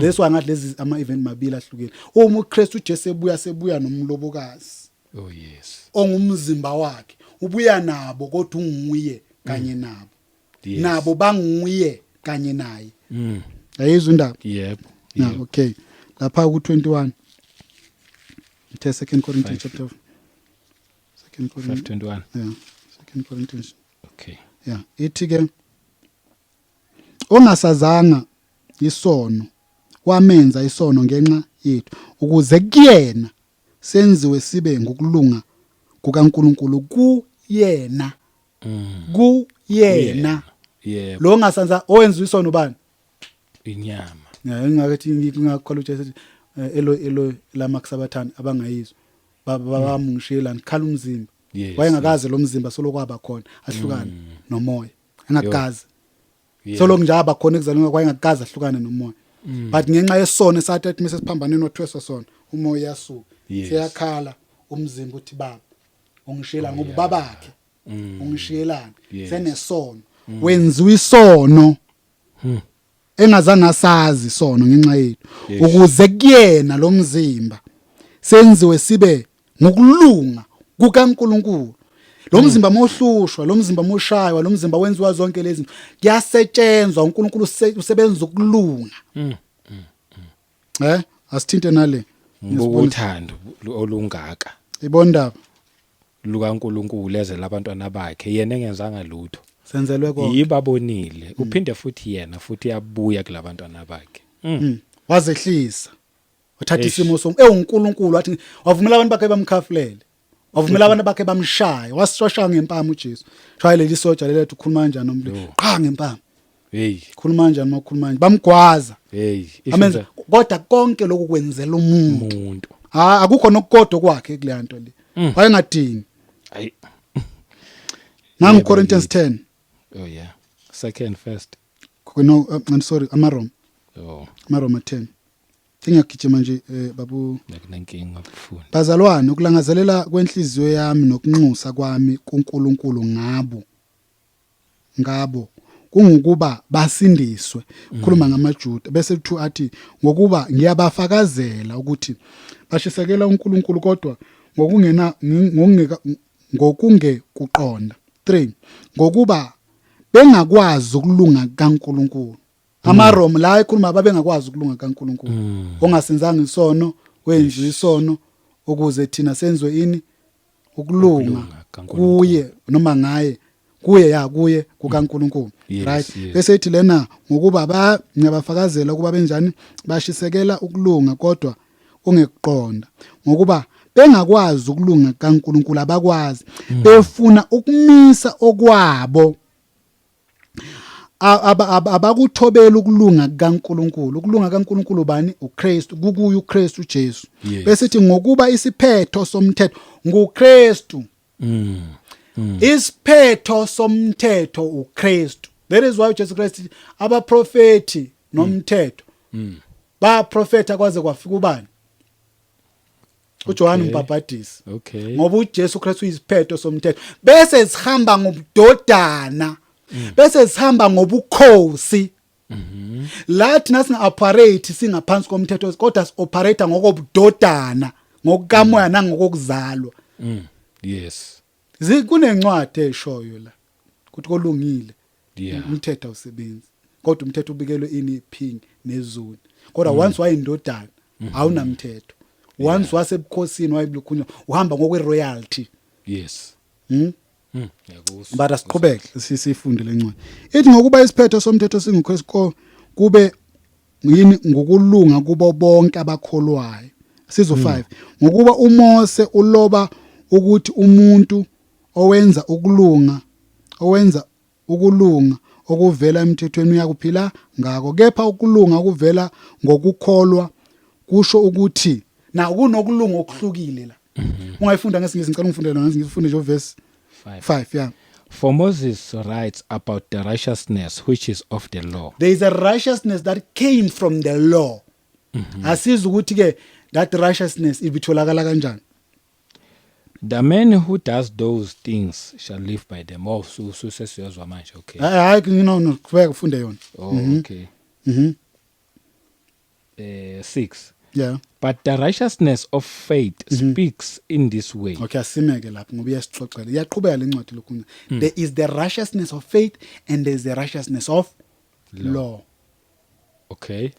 So buye sichaze ngene zihlukile lezi zinto afani. Okay. But leye faith ivela ngokukholwa kuJesu. Asiye lana ke ku3. Ku3 verse 26. Khona kuma Roma. Oh, okay. 3:26. Not 26:21. Ithi umuntu lengisiswa ngoJesu Kristu. Bese 21 ethi kepha manje kubonakalisiwe ukulunga okuvela kuNkulunkulu ngaphandle komthetho. Kufakazelwa yini kumthetho nabaprofeti. Yakubona lokulunga kuvela kubani? KuKristu. kuNkulunkulu. Okay. Ngaphandle kwani? Of God. Is revealed being witnessed by the law and the prophets. Okay, but kuvela kuNkulunkulu ngaphandle kwa21. Okay. Kepha manje apart from the law. Yeah, wayicela ufunde nje 21. But now the righteousness of God apart from the law is revealed. Yeah. Being witnessed by the law and the prophets. Yeah, abaprofeti babekufakazela nomthetho okufaka kodwa kona kungaphandle kwani komthetho. Asiza ukuthi kuphi lokho kulungu 22. Even the righteousness of God through faith in Jesus Christ to all and on all. Yeah, asizwe ngesizulu. Ethi ngisho ukulunga kukaNkulunkulu ngokukholwa kuJesu Kristu kubo bonke abakholwa kunokulunga komthetho kunokulunga kokukholwa. Lokho kulunga kokukholwa kuthiwa kukaNkulunkulu. Lokho kulunga kokukholwa kuvela kuye uNkulunkulu ngaphandle komthetho okufazelwa yini? Yiwo umthetho nani? Nabaprofeti besithi ngisho ukulunga kukaNkulunkulu ngokukholwa. Lokulunga kuvela ngokukholwa siyaqala manje inokubaba baba. Inokubaba baba ngoba ukhona abantu abafuna confuse. Sithola ukulunga kuJesu ngokukholwa hayi ngomthetho. Kodwa kusho ukuthi asinawo umthetho. Ngoba uNkulunkulu womthetho. lo mthetho kuyo uKristu uyizwi likaNkulunkulu uma liphila kuyimbewu ephila uza nomthetho kamoya wokuphila. Oh yeah. Okay, asizelana ku1 khona ku1 kumaRoma 1 Okay. 16-17 kodwa nje 17 oyikhuluma lento. Yeah. Lapha ngizocela ukugijima manje. Okay. Ithi ngokuba anginamahloni ngevangeli ngokuba lingamandla kaNkuluNkulu kube yinsindiso kulowo nalowo okholwayo kumJuda kuqala nakumGreki. 17 ngokuba ukulunga kaNkuluNkulu kwambuliwe kulo ivangeli kaKristu kwambulwa ukulunga kaNkuluNkulu. Ngichaza ngelinye ilanga le deep kabi le ndaba ukuthi uNkulunkulu evangelini kaKristu uNkulunkulu kulunga kwakhe kuvezwe kanjani. Deep kakhulu kabi lento le. Bese ithi laphana ke kwambuliwe kodwa kulo uthi nje uNkulunkulu ulungile sikwazi ngevangeli kaKristu. Ayenze example. Yes. uKristu uthatha izono zabantu. uNkulunkulu azange avele esibhakabhakeni athi abantu balungile. Ngoba engekakwenze lo uNkulunkulu ubane wenze njalo uNkulunkulu wayezoba olungile. Sichaza kancane. Ubani uNkulunkulu wavele esibhakabhakeni noma wavele wahamba ethi emhlabeni kubantu nilungile ngaphandle kokubethela kaJesu afe. uNkulunkulu was going to be unjust. Yes. Ngani isono icala lesono lalobe lingakhokhiwe. Ngoba umuntu owonile kumele ukuthi afe. Uma umuntu owonile kufanele ajeze. Uma kungani ecala lo muntu owenze rape wabanjwe rape ingane wazoyibulala, wayigwaza, wayishisa. Afika livuma icala enkantolo. Emva kokulivuma imagistrating nomusa nginegrace ngiyakuxolela. Hamba you are scot free. Sizothi lelo judge lela lilunganga. Ngani why sithi alilunganga sikhalelana? Ukuthi athole isigwebo. Yeah, sifunana jazz. Ajeze, yes. Yeah, sifuna jazz. So no Kristu kuvela ukulunga kaNkuluNkulu ukuthi isijezo sesono sithwesa uKristu uJesu. Uthi uNkulunkulu ngempela ulungile even indodana yakhe. Ngenxa yezono zethu yafa. Hey. Ngake incwadi mayithi uthando lukaNkulunkulu lokuthi thina sisenjani sesezonweni ukuthi uJesu Kristu wafa. Uthando lelo efela efela thina. Asinayo indaba yami lapha ikhona. Ngokuba ukulunga kaNkuluNkulu kwambuliwe kulo inivangeli kaKristu Jesu kuvela ekukholweni nasizweke manje. Kuvela kuphi? Ekukholweni. Kuyisa kuphi? Ekukholweni. Lento ivela kuphi? Ekukholweni. Isa kuphi? Ekukholweni. Njengokuba kulotshe ukuthi olungileyo uza kuphila ngokukholwa ayengomthetho. Yeah. Okwakumisiwe emthethweni kumiswela uKristu ukuthi uKristu mayefika sibe nokukholwa bese ngoKristu siba nokulunga.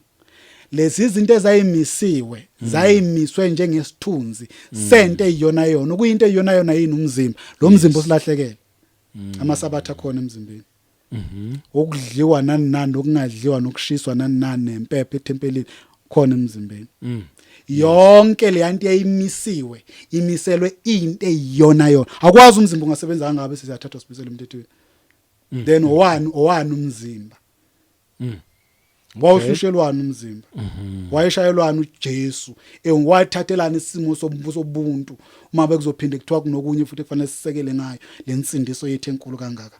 Oh yeah.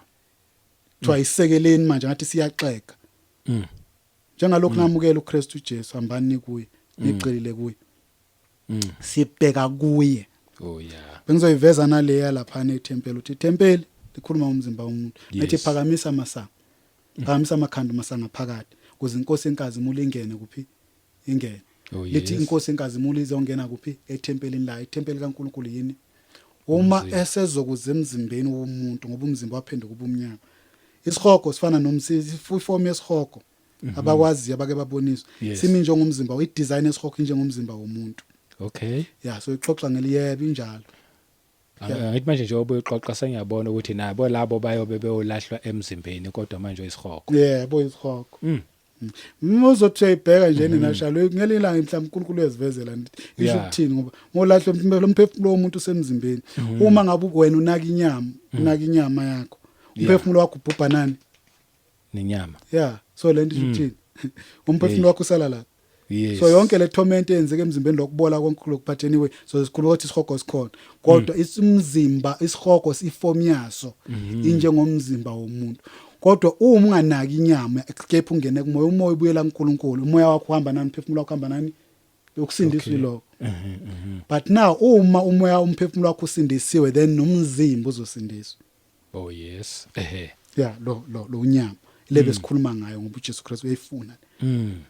ayizwe indaba bathe xoxa ngale but uma inkosi enkazi imule ingena etempelini la isho ukungena kaNkulunkulu emzimbeni again lapha kwavalwa ngenxa yesono amasanga phakade akhiya usathana waba neauthority yokufa lapho ucwa yona ke manje ihluthelo sokufa neHades emva ukuthi uJesu Kristu esemchithile ngani ngokufa kokwamandla kuthatha ihluthulelo ukuthi umuntu manje ukufa kwakhe determination isiku Kristu uJesu ayiseke esandleni sika Sathane akasenawo amandla okufa uSathane nawe sikhoga wasekho kuyena akuloya umuntu yes yo that is why thina sesinamandla phezulu kokufa but ke ukunqotshwa kokufa kukapheleliswa uKristu uJesu umzimba ukunqobile ukufa yena kodwa thina kusasetshenzwa ukuthi ukunqoba kwethu ukufa kusasetshenzwa ngoba nathi kufanele sibe nako lokunqoba imizimba yethu le ingabi nako ukufa ifana nomzimba kaJesu Kristu ophila inguna phakathi yileso sithake sokugcina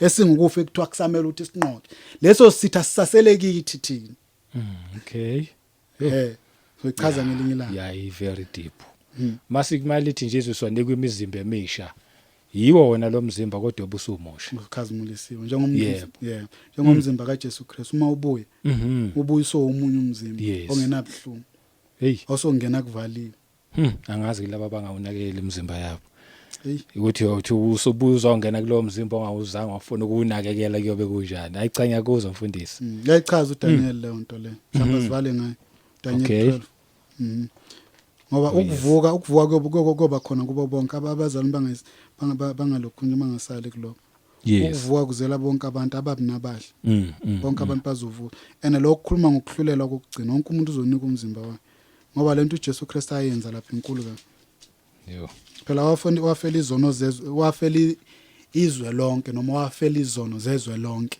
yes lento yenye into lenye topic le nakuba abangcwele besindiswa benika inkazimulo kodwa izwe lonke lifela yes ngiyabona lapho yes ngathi sizwe lapho ithi verse bani mhlambe lapha ku ngivula 12 chapter 12 yes mhlambe ngifunde lapha ku 1 masishana ithi ngaleso sikhathi uMikhayeli uyakuvela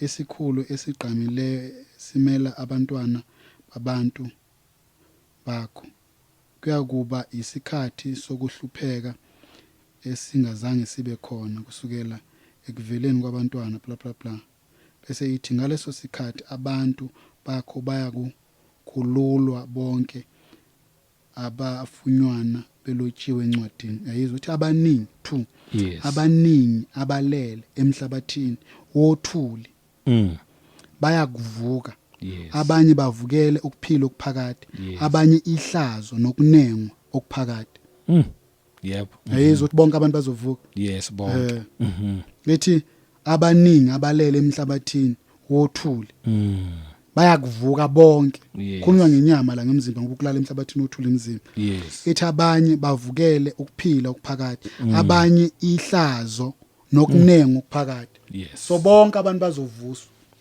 ngiyakuzwa yo hayi imnandi le message imnandi futhi liqiniso kusezweni futhi into ngeke uzoyiphikisa imnandi nje kuthenini mawuzazi ukuthi ungubani phela la uletha ukuthi umuntu makazazi ukuthi ungubani siyabonga kakhulu ngaye ongakamamukeli nje uJesu uyaluza man indaba enkulu kangaka yokuthi uyithola ukuthi ungubani mhlawumbe abantu abaningi abalifuni ivangeli ngoba bathi sithuswa ngesihoko usuzwileka ukuthi yebo naso sikhona kodwa ku-modern khona imfihlakalo enkulu nawe woza-ke kuJesu uma ngabe ukuthi akakamthatha benkosi nomsindisi wokuphila kwakho bese kuthi thina esesivele sesikholwa asiqhubekeni asihlaleni sibambelele nje kuze kube sekupheleni lithi leli izwi siyakusendiswa amazwi okugcina sesivala siyabonga kakhulu bazalwane ayigcizelele la sigcizelelile bazalwane umuntu osindiswa ngoJesu ngokukholwa uNkulunkulu encwadini kaJohn 3:16 lethi uNkulunkulu alithandizwe kangaka wanikela ngendodana yakhe